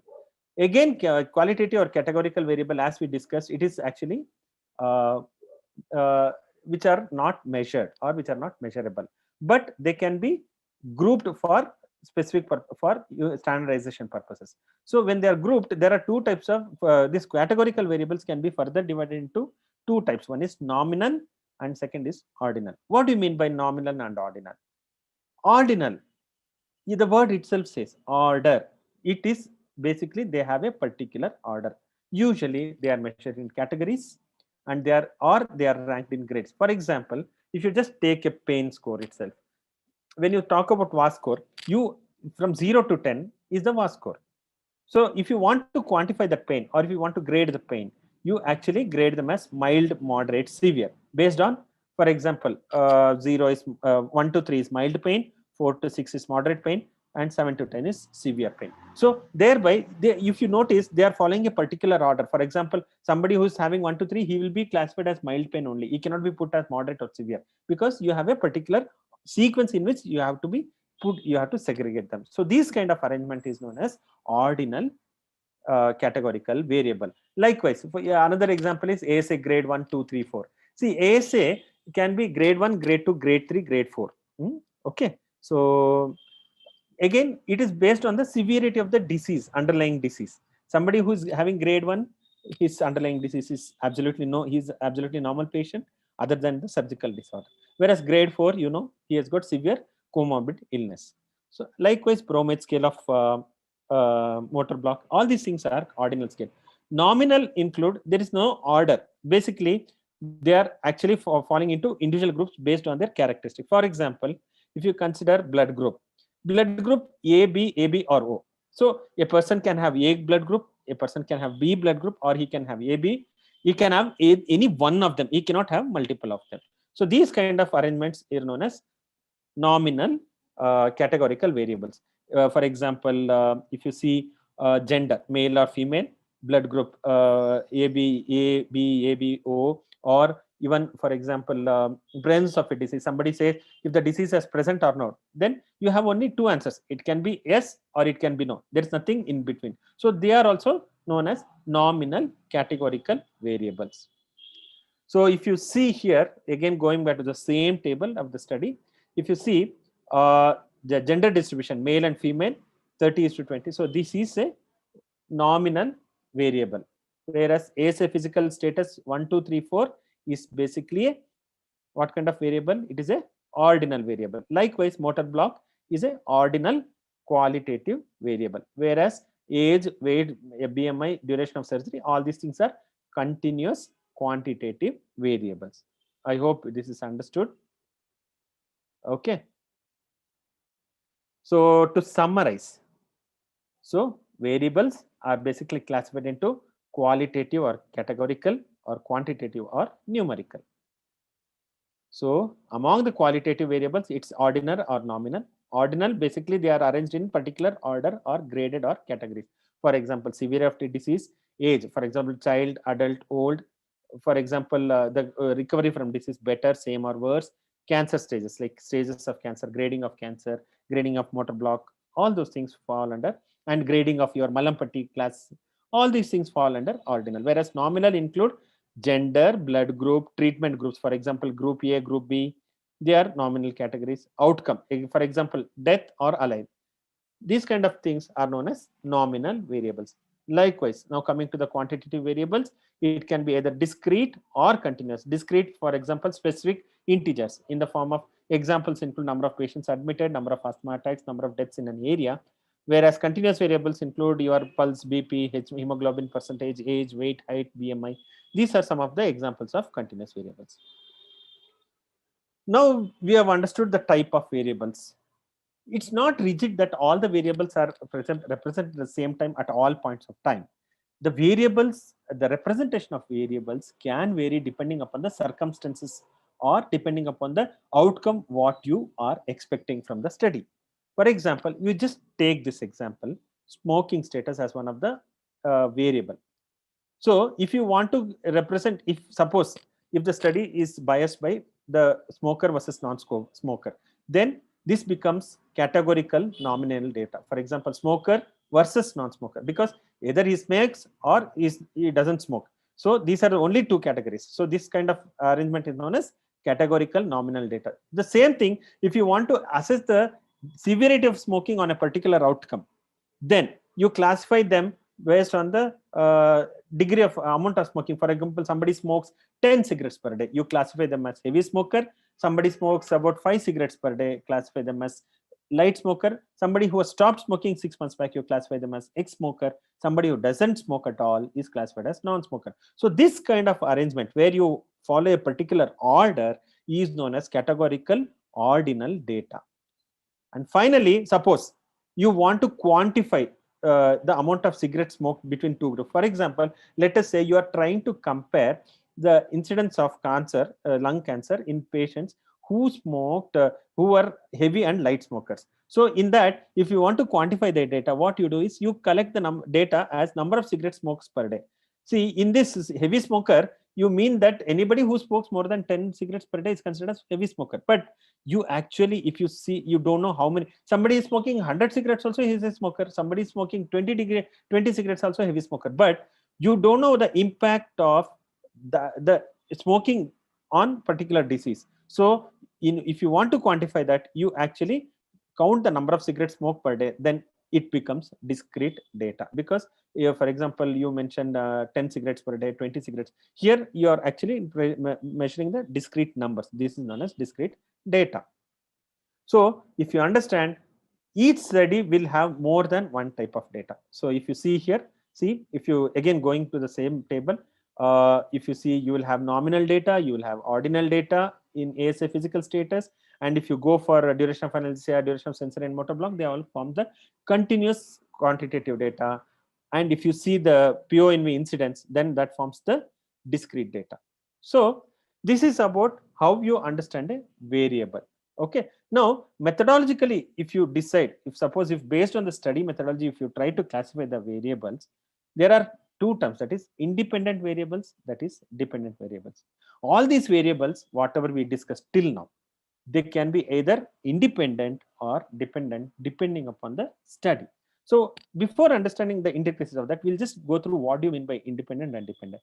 Independent variables are those which are varied or manipulated by the researcher. So for example, if you take the previous example, in the previous example, we are discussing about what do you say, the intervention as addition of clonidine.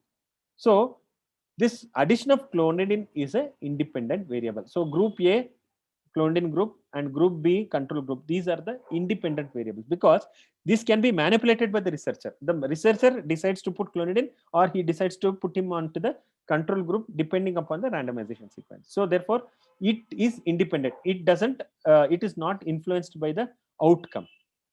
Whereas dependent variables are those where the responses that are measured, okay, so the responses which are measured because of manipulation or intervention by the researcher. For example, if you go back to the previous example, if the independent variable is addition of clonidine, whereas duration of analgesia is the dependent variable, because this duration of analgesia is influenced by addition of clonidine or not, by adding clonidine or not adding clonidine. So therefore independent variable causes change in the dependent variable, whereas it is not reversible.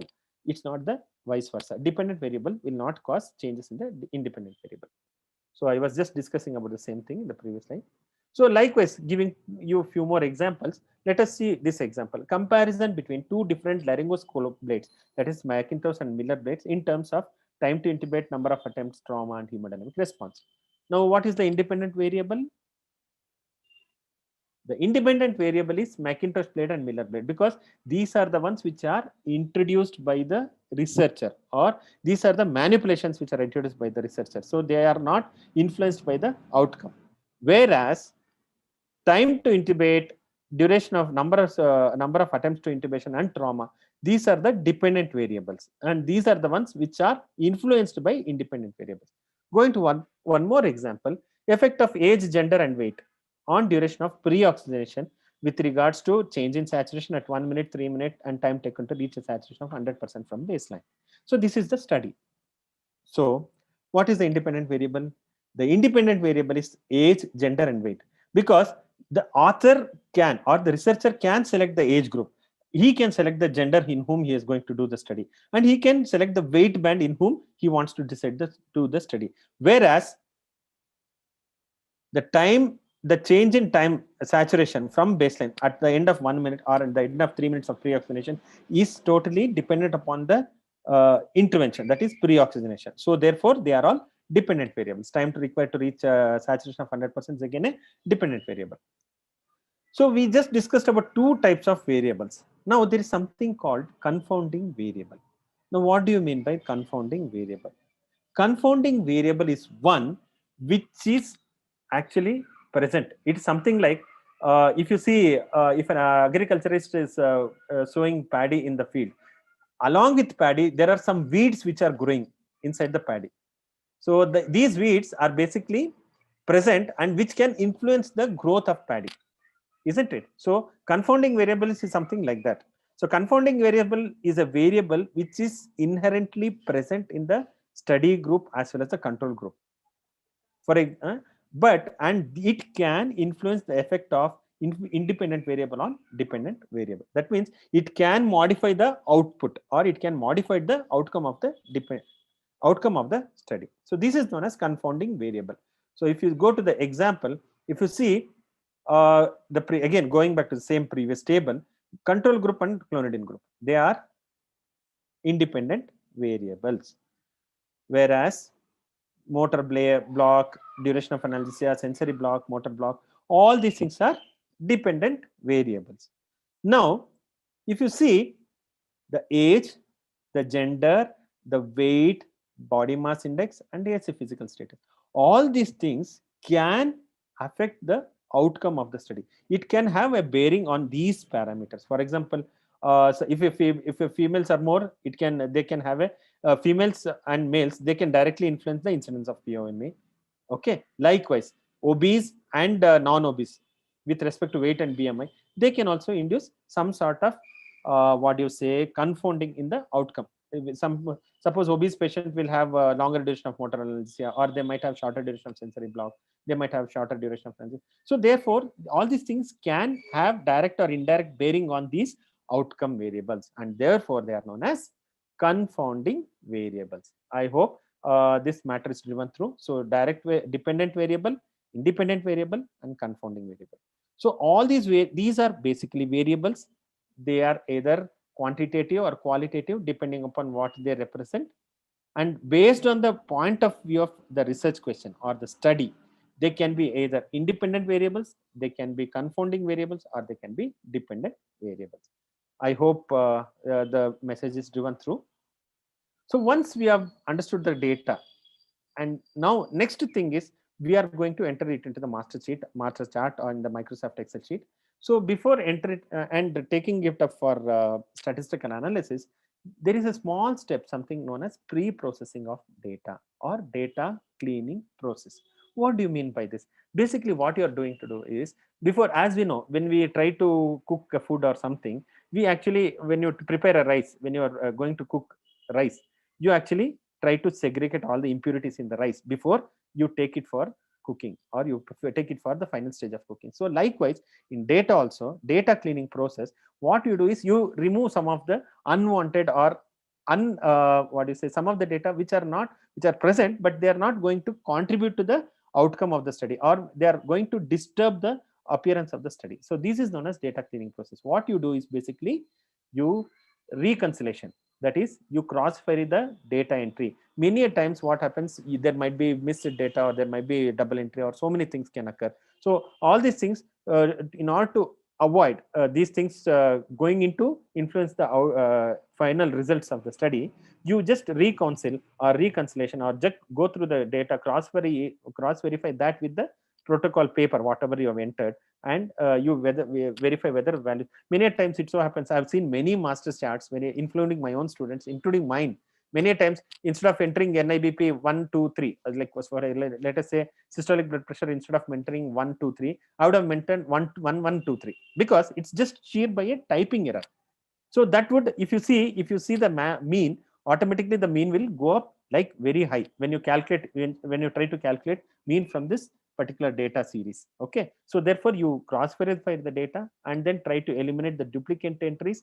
Sometimes you might be able to find the missing data. Many times some of the boxes may not be entered. It might be not be entered due to completion of the study, or sometimes it might be missed while entering. So you try to find out all those things. And detection of outliers, this is one tricky situation where many times, let us say you have included 20 patients in your study. The duration of analysis in, let us say 1 to 10, patient number 1 to 10 is 2 hours, 4 hours, 3 hours, 3 hours.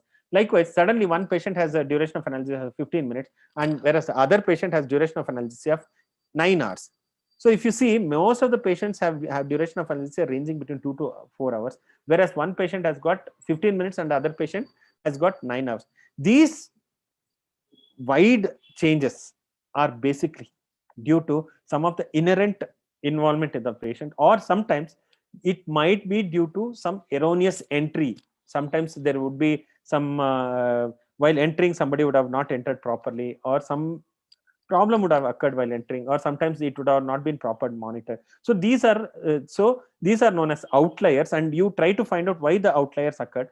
If it is occurred due to the in spite of all the taking the best precautions, then you can continue using that. Or suppose if you have if it is due to some negligence while data entry from the patient into the protocol sheet, so you can omit such kind of things.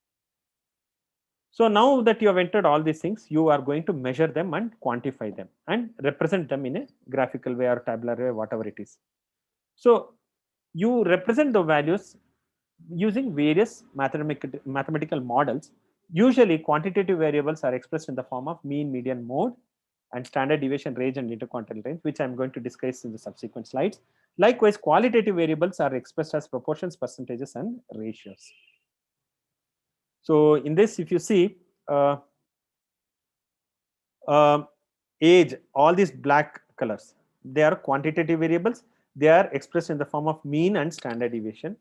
Likewise, qualitative variables, that is a gender distribution as well as ASA physical status, they are expressed in the form of ratio or percentages. Okay.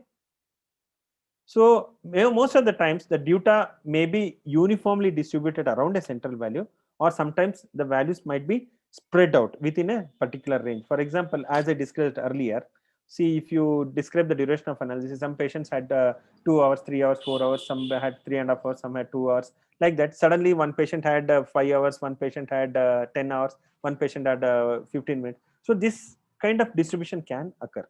So they can be widely scattered or they can be concentratedly scattered. So you have to describe that in a particular pattern. So that pattern is known as measures of central location, where it is represented by a single value that best represents the characteristic of the data, which is usually mean, median, or mode.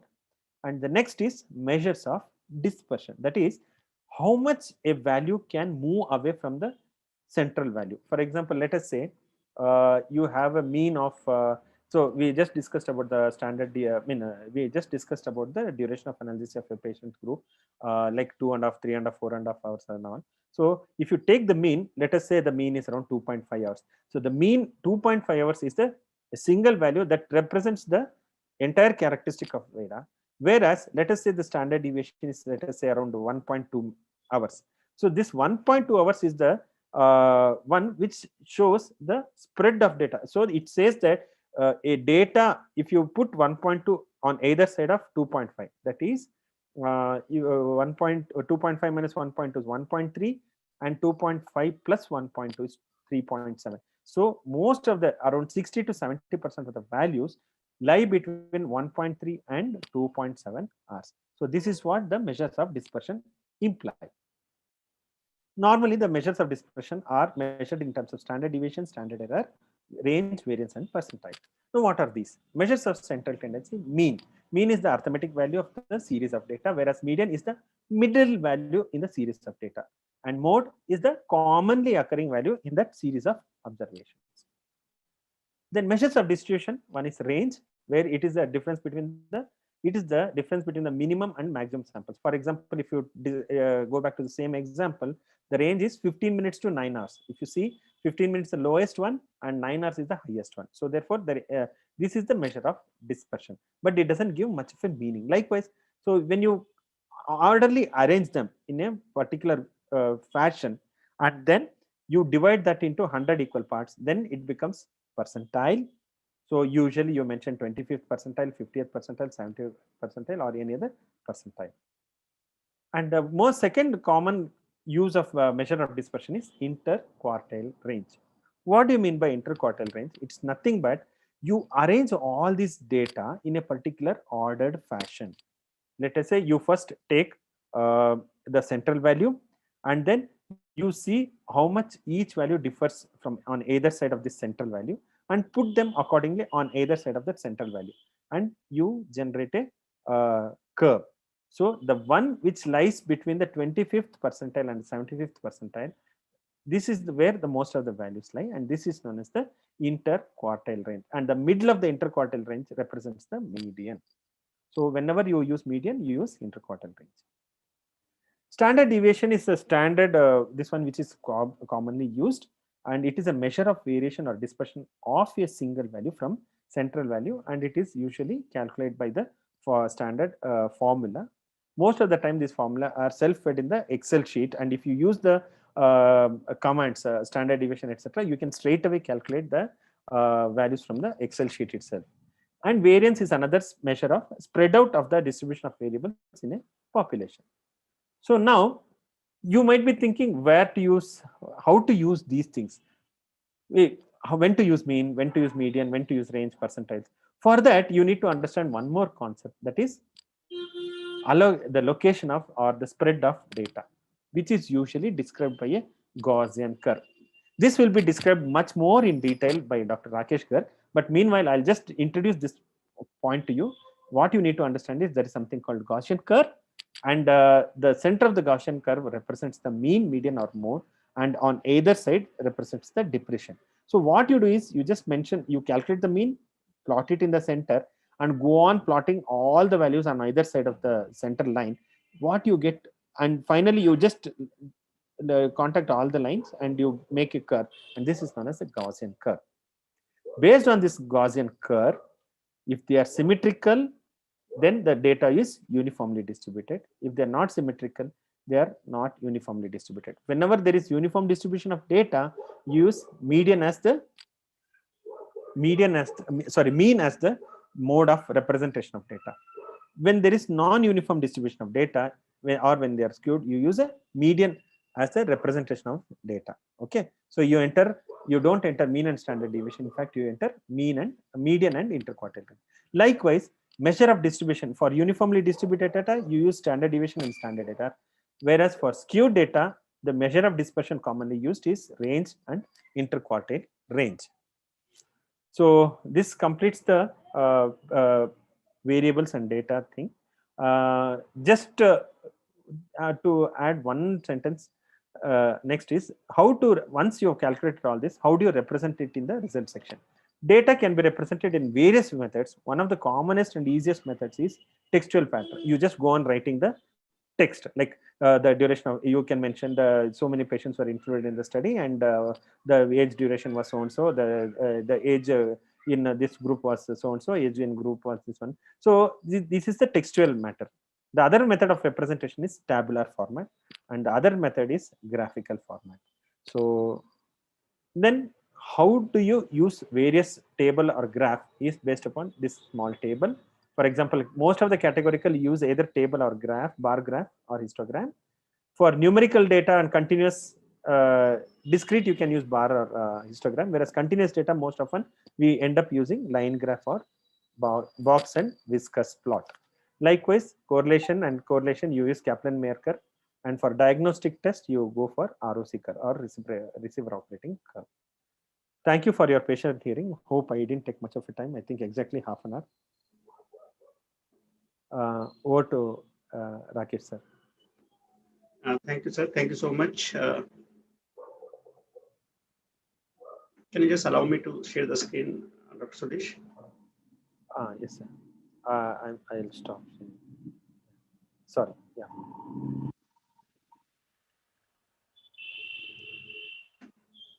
So thank you again, the ISA Kerala branch, especially Dr. Venkatagiri, Dr. Binil, and all the ISA dignitaries for again giving the chance to interact for the statistical concepts. Dr. Sudesh has also already very nicely described about the various variables.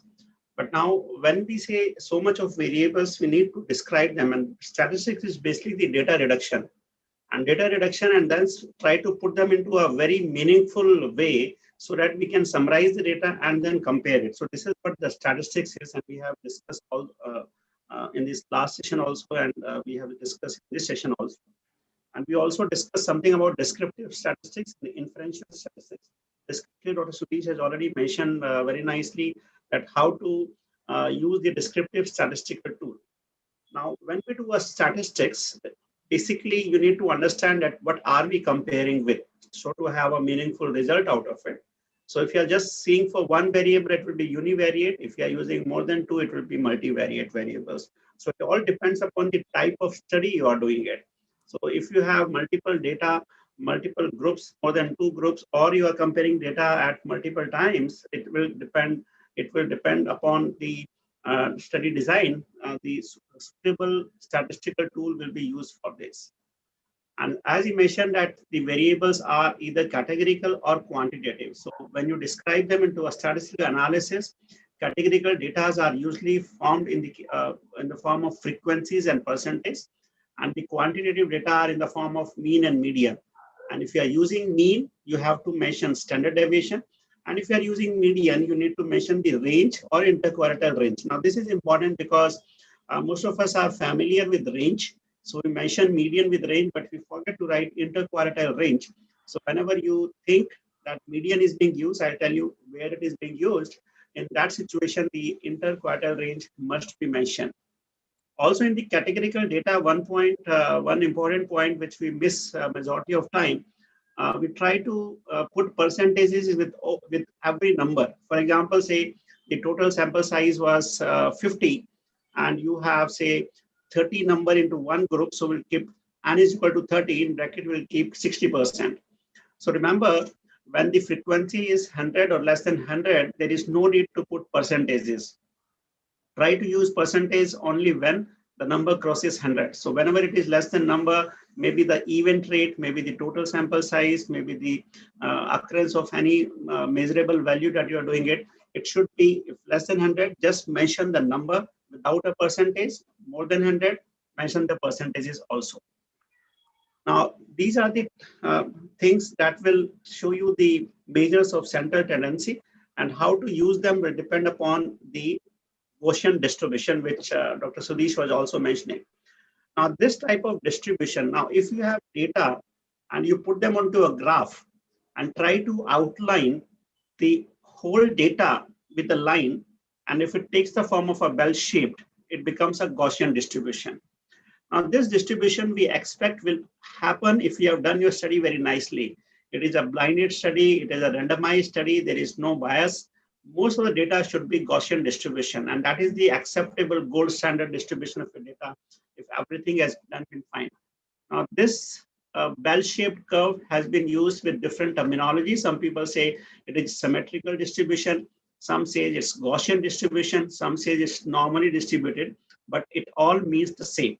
So whatever it says, it's a Gaussian distribution.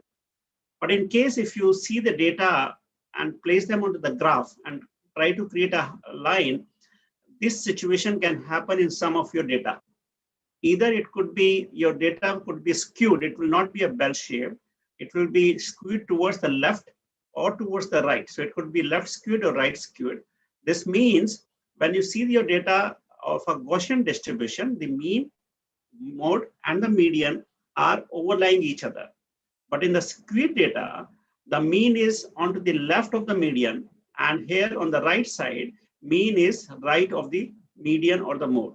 So these type of skewed data are usually happens if there is a very small study or there is some possibility of error or bias, or there is lack of randomization, and that can lead to this skewing of data. But sometimes it can happen genuinely also.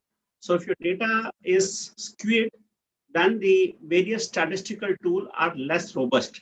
So we want that the Gaussian distribution or the symmetrical distribution should be there, because then we can apply the statistical tools which are more robust. But what can we do if they are having a data something like this?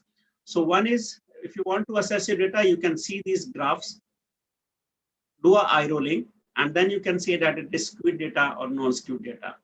They are similarly, you can ask your statistician to help you out, and they can apply certain tests like Kolmogorov-Smirnov or Shapiro-Wilk test.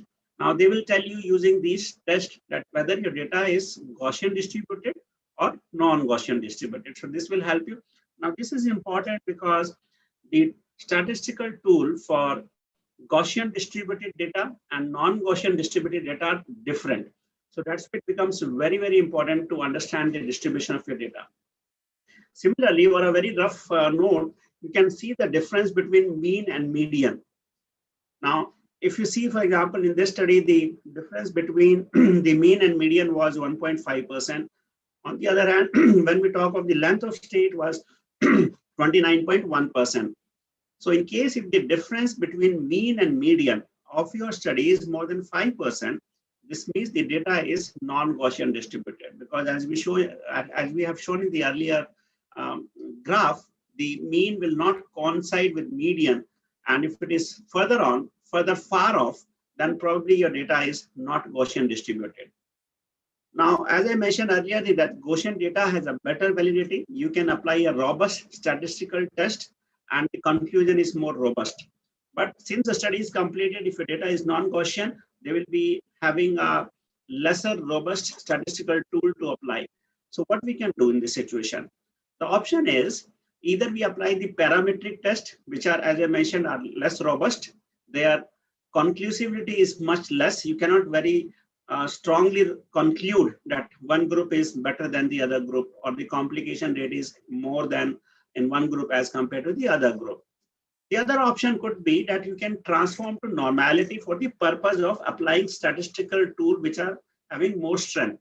Now, transforming means you can do a log transformation of these data and then check whether they are having Gaussian distribution. Then you can apply the parametric test. But if they still remains non-Gaussian, or you don't want to apply normality data, then non-parametric test needs to be applied, but then they have less robustness.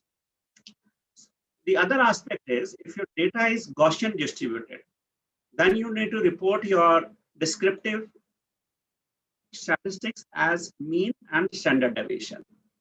In case if your data is non-Gaussian distributed, you need to mention median, range, and interquartile range. So that is how you need to differentiate where to mention mean and where to mention median. Sometimes we see ourselves that we mention both mean and median and range also. So you remember that if your data is normally distributed, no need to mention the range. A mean standard deviation is more than sufficient. So you should not be mentioning range along with it. But on the other hand, for non-Gaussian or non-symmetrical data, you apply median and do mention range and interquartile range with this. Let's see this example here. So suppose this is the study where they have compared two type of blocks here, sciatic and tibial blocks, and they have found some data. Now, if you see here, as I mentioned earlier, since this number is less than 136, they have not mentioned the percentages here. This is one aspect. Now, probably the distribution of the A's was showing a Gaussian distribution. That's why they have applied mean and standard deviation. Had it been non-Gaussian distributed, they would have seen the median and range. So with mean, they have not mentioned the range. So this means this data was Gaussian distributed, and that's why they have looked for the quantity variable and did a descriptive reporting in the form of mean and standard deviation. Now, since the same study in which they were looking for the numerical rating scale, so they found that it was a non-Gaussian distribution. So that's why they have used the median here. And remember, when they are reporting median, they are reporting the IQR and range also. So this is important to report your median along with IQR range when you are reporting a non-Gaussian distribution of data. Now, coming to the inferential statistics, that is when you want to compare what you have obtained from your data. This is what we do. Now, in case of a bivariate analysis, we need to take 4 decisions. The first is the data that you are doing it. As we have already discussed in the previous session by Dr. Sudesh, you can have a data which could be categorical or quantitative, and you want to compare that data as compared in one or the other group, whether they are having some statistical significance or not.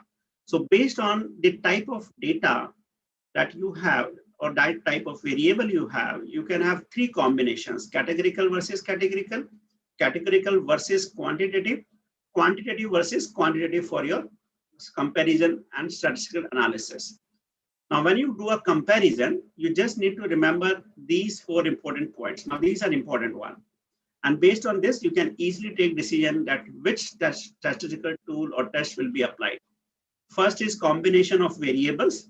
Second is normal or not normal data that you have in the 2 groups. The number of groups you have, that is 2 or more than 2 groups. And the variables that you have noted, whether they are related or non-related. I'll come one by one. Now, combination of 2 variables, we have already seen the variables, so we know what variables we are using.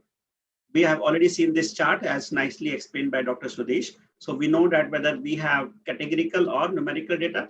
Categorical is also known as qualitative data. They are meaning same. Quantitative is also known as numerical, so they mean the same. Now, we have already discussed what do you mean by normal or not normal, Gaussian or non-Gaussian distribution. You must be aware of it, and you can use the statistical tool of normality for checking this. Third is based on your group study or your study design, you know how many groups you had, 2 groups or more than 2 groups. Related versus unrelated means whether your study design was matched or before after study design, or they were two independent groups. For example, as Sudesh also mentioned in one of his study, that in one group there was fentanyl, another group fentanyl plus clonidine. So they are two separate groups. They are not related to each other. But on the other hand, if you do a pre and post laryngoscopy hemodynamic measurement, so it becomes a related group. So based on this, you can take a decision. Now, you know these four factors, and based on this, we can apply this statistical tool. Let's see one by one. Now, suppose the first we say that both the groups were categorical and you want to compare them. For this comparison, if you know that you have two groups or more than two groups, in case if there are two groups and they are, whether I just mentioned related versus unrelated, in case they are unrelated, there are two independent groups as per the study design, you can apply the chi-square or the Fisher-Exact test. In case if they are related, means pre and post, or you are doing a matching, you need to apply a McNemer test. I'm telling you test because when you report your dissertation in the statistical tools that you applied must be mentioned. So you have to mention that variable A was compared with variable 2 using this test. So if you know this knowledge, you can easily apply test. And similarly, if you see a critical appraisal of your paper, and if you found that the appropriate test has not been used, so the p-value does not carry any significance. So you cannot make any confusion because the wrong tool has been applied. Now, in case if the number of groups are more than 2, if they are unrelated, you can apply the chi-square test or Fisher-Exact, and for related McNemer. So when both the data are categorical, irrespective of the number of groups, the test application will be chi-square, Fisher-Exact, or McNemer. Now, out of the chi-square or Fisher-Exact test, two tests are being mentioned. If you think the group that you are comparing, the sample size or the number of patients are less than 30, or if you are measuring some event rate, like for example, the occurrence of hypotensive episodes or the occurrence of bradycardia episodes, if such number of occurrence of episodes are less than 5, then you will be applying Fisher-Exact test. If they are more than this, you will be applying the chi-square test. Now, the second type of combination that we can have when you want to compare categorical versus quantitative. For example, length of hospital stay in two groups where one receives the epidural block, one receives the IV analgesia. So this will be categorical versus quantitative. Now, I will be now, as I mentioned earlier, parametric versus non-parametric, since we have quantitative data here. So if you have a Gaussian distribution and the number of groups are 2, if they are unrelated, you use student t-test. If they are related, you use pair t-test. But in case if the number of groups are more than 2, means you are doing a study where there are 3 groups being compared or more than 2 groups being compared. If they are unrelated, use one-way ANOVA. If they are related, use repeated measures ANOVA. Now, on the other hand, if the quantitative data of the group is non-Gaussian distribution, and if there are 2 groups, if they are unrelated, you need to apply Wilcoxon rank sum, also known as Mann-Whitney. And they are related, then you can apply Wilcoxon signed rank test. For more than 2 groups, if they are unrelated, you can apply Kruskal-Wallis, and if they're related, you can apply Friedman test. Now, these are the only tests which will be applied in majority of our studies when we do them. And this needs to be reported into your last section of your method section, that this variable was normally distributed as has been compared using this test. So this becomes very, very important for you to mention. Let's see some example to understand them much better. Now, for example, this was a 2-group study. You can see group control and group clonidine, where in which one group we have used hyperbaric bupivacaine, and another group we have used hyperbaric bupivacaine with clonidine. So these were the 2 groups of 50 patients each. Primary outcome was duration of analgesia, and secondary outcome was duration of sensory block and duration of motor block.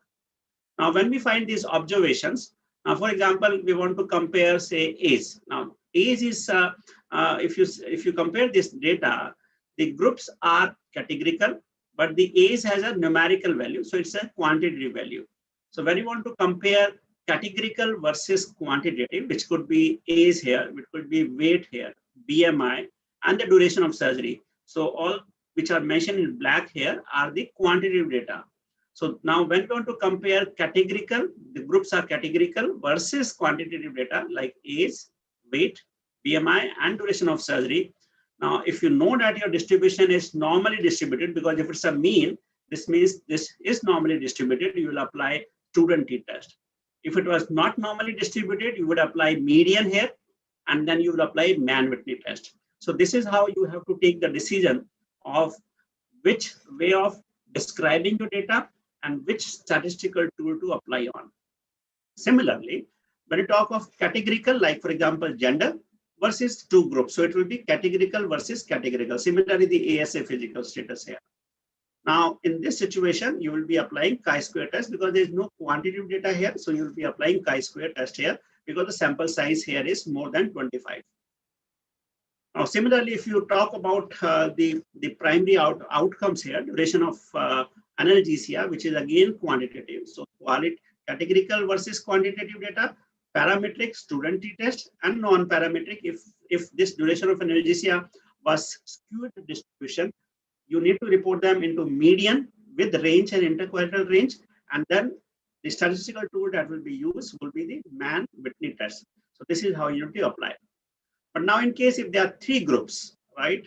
The first is control, second is with clonidine, third is dexmedetomidine. If you see, these three groups are independent groups, right? And there are three groups. Now, when we have three groups, if they are, for example, we are comparing the gender here, then in that situation, we will apply chi-square test. But in case we are comparing, say, for example, age or maybe weight here, so we are comparing categorical versus quantitative, but there are three groups. They are unrelated because they are independent one. So depending upon whether this data is normally distributed or not normally, if they are normal, we'll apply one-way ANOVA. If they are not normal, we'll report them as median, range, and interquartile range, and we'll apply the Kruskal Valley test here. So this is how you can use even for other parameters, other objectives that you are using it. So to summarize here, when we say the application of statistical tool, you need to plan your statistics at the study planning itself, which we discussed last time in the form of sample size, and you can involve this statistician from the planning stage for you helpful. And then we'll come a little later that interpretation should be done very cautiously in these patients so that the things becomes much more easier. So this is what we have learned, the application of statistical tests. I have just tried to give you the information which is required for your reporting in the dissertation or when you're sending the paper for publication. This much information is mandatory to report. Otherwise, your paper will come back with a rejection or with a revision. So this is what needs to be done. So any questions till now? Thank you, Dr. Rakesh Kar. Can we go to the questions in the chat box? Yeah, sure.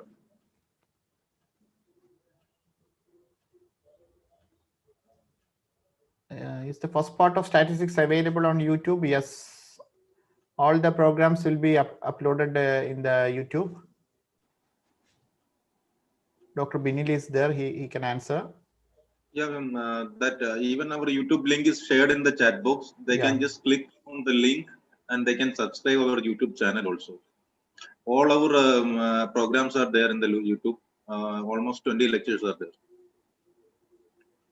So, Dr. Sudesh, can you just explain it that what is standard error and why do we say a standard error rather than the mean or the standard deviation that we are using? So how to differentiate these two aspects? Yeah, thank you, Rakesh sir. Actually, I was just, this was the same question asked by one of our other participant also. So basically what is standard error is, see, it is the difference in the means, or it's the difference in means when you, for example, I was just giving an example of, let us say we are taking a population of a particular city. Let us say Alapura or Alapi. So we have a population of about, let us say around 20-30 lakhs. So you're trying to study the effect of a particular drug there. Let us say the effect of, let us say the effect of antihypertensive in that particular population. We cannot go on testing the entire 20-30 lakh patients, give them medications and test.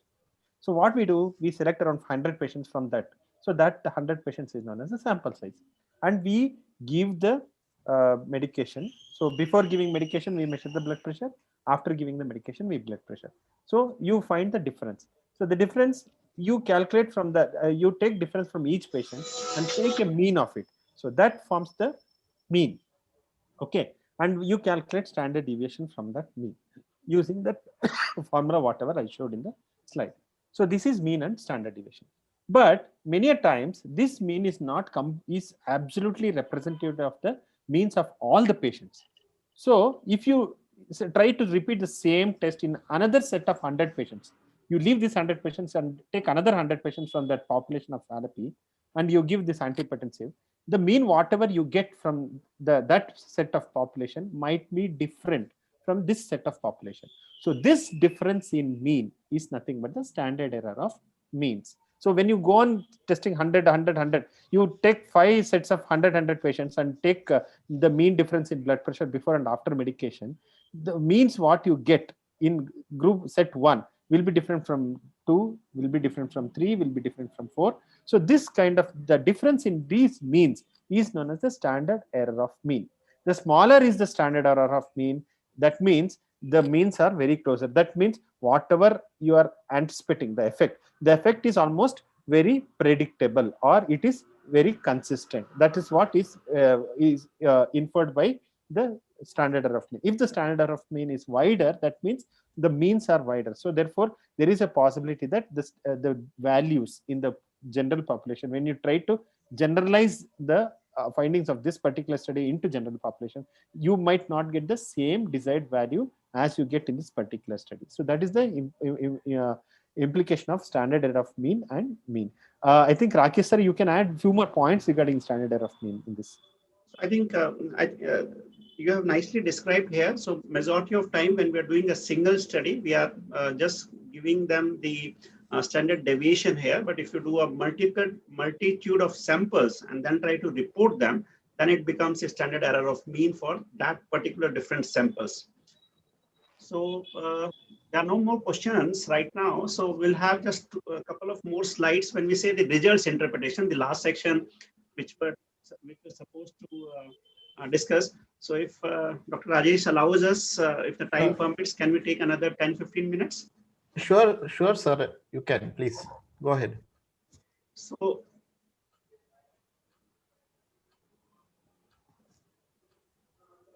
the last aspect when we talk about the results interpretation, or what we'll say the pitfalls of hypothesis or misinterpretation of hypothesis, this is important.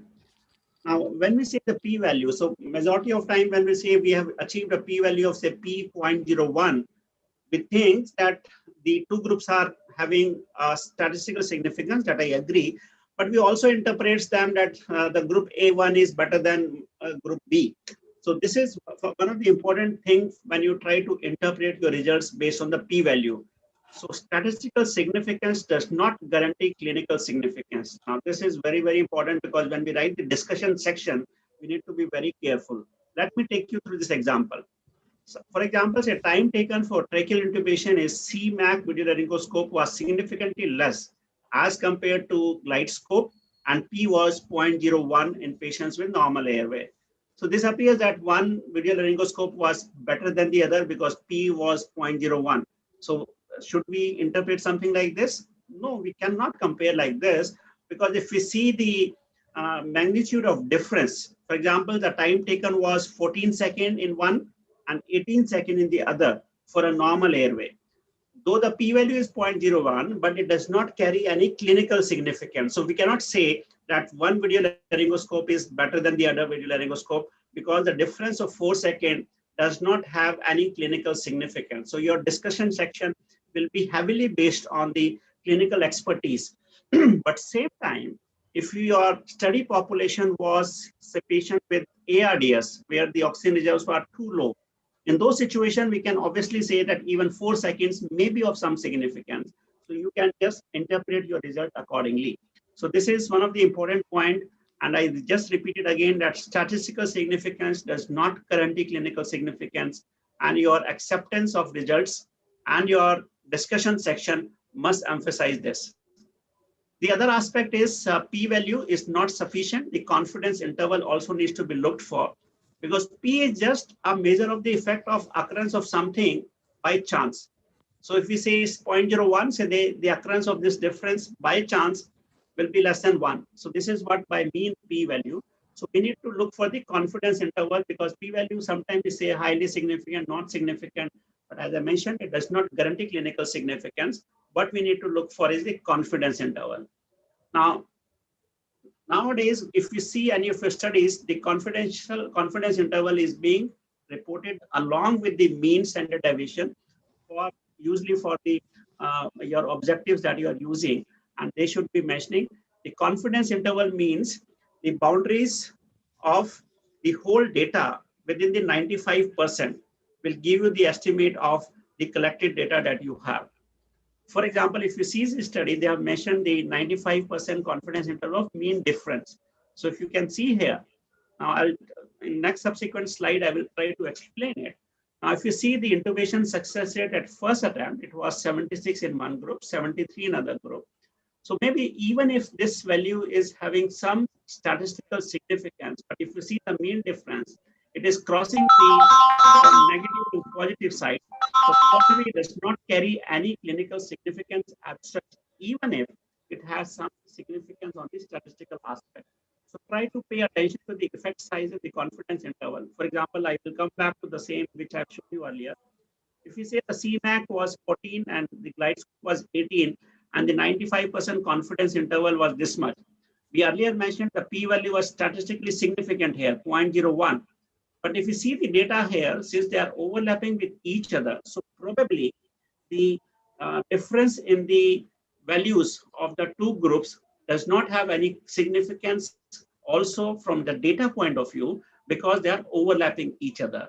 So that's why we cannot say that one video laryngoscope provided a faster intubation rate as compared to other. We cannot say very sure, because the data of 12 to 18 is overlapping with 14 to 20 seconds. So even though the p-value was 0.01, even the data was not giving surety of the definitive outcome, and that's why we should be very, very sure. So this means the p-value will independently is not the predictor, or we can say in a simple language, is not the justifier for saying that group A is better than group B. We need to look for the confidence interval, and we need to look for the clinical significance. The second aspect which is important is the association does not equal causation. Suppose we find something into a study and say it's a statistical significance, we should not be interpreting them by saying that this has caused this. So you should be very cautious in the discussion section. The third problematic thing is the data dredging or the multiple testing, or in a simple language, we sometimes use the subgroup analysis or multiple subgroup formation and their analysis. Now, this type of data dredging should be avoided until unless you have a priori to start with some definitive area of interest or a group of interest, then you can think for. And there are multiple studies. For example, this is an interesting study, which is in 1980s, where Duke randomized almost 1,100 heart patients. They didn't give any intervention. They just divided the patient into 18 subgroups, and they tried to find out the significance. Since they have done nothing, so there is not there is no expectations of something difference coming out of it. So that's why. But surprisingly, they found that in certain groups, the p-value was significant. So when they have done nothing, how the difference can exist? Because every patient was being treated in a similar fashion. So this is the lacuna of doing multiple testing and subgroup analysis that is to be avoided. So don't try to toss it data long enough that it confesses what you want. It gives you significance in some of the small group, which is having no significance. So that should be avoided, because the reason here is, when we try to increase, because if you remember in the last session, when you talk of sample size, we have put up a significant level of 5% or alpha of 0.05 here. So when you do a multiple testing, by applying multiple tests in the same data, this 5% error, which was acceptable to us, crosses much more. It becomes 10 and 15%. And that type of error or that much of error is not acceptable in the statistical language. So that's why multiple testing should be avoided here. So this is what we need to understand about our clinical data and various issues that can happen that will help us to interpret the data more effectively. Over to you, sir. Thank you, Dr. Sudhish Kannan and Dr. Garg, Rakesh Garg. And that's statistics is a difficult topic for the postgraduates as well as for the faculty members.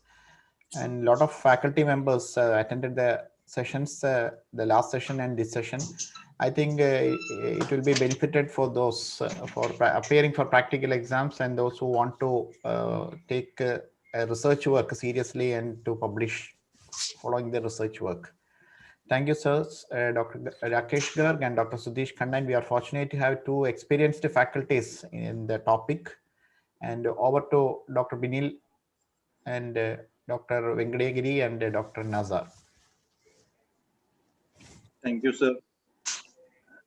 First of all, we appreciate the presence of our past national presidents, Dr. Chakrarao, sir, and Dr. Balabhaskar, sir.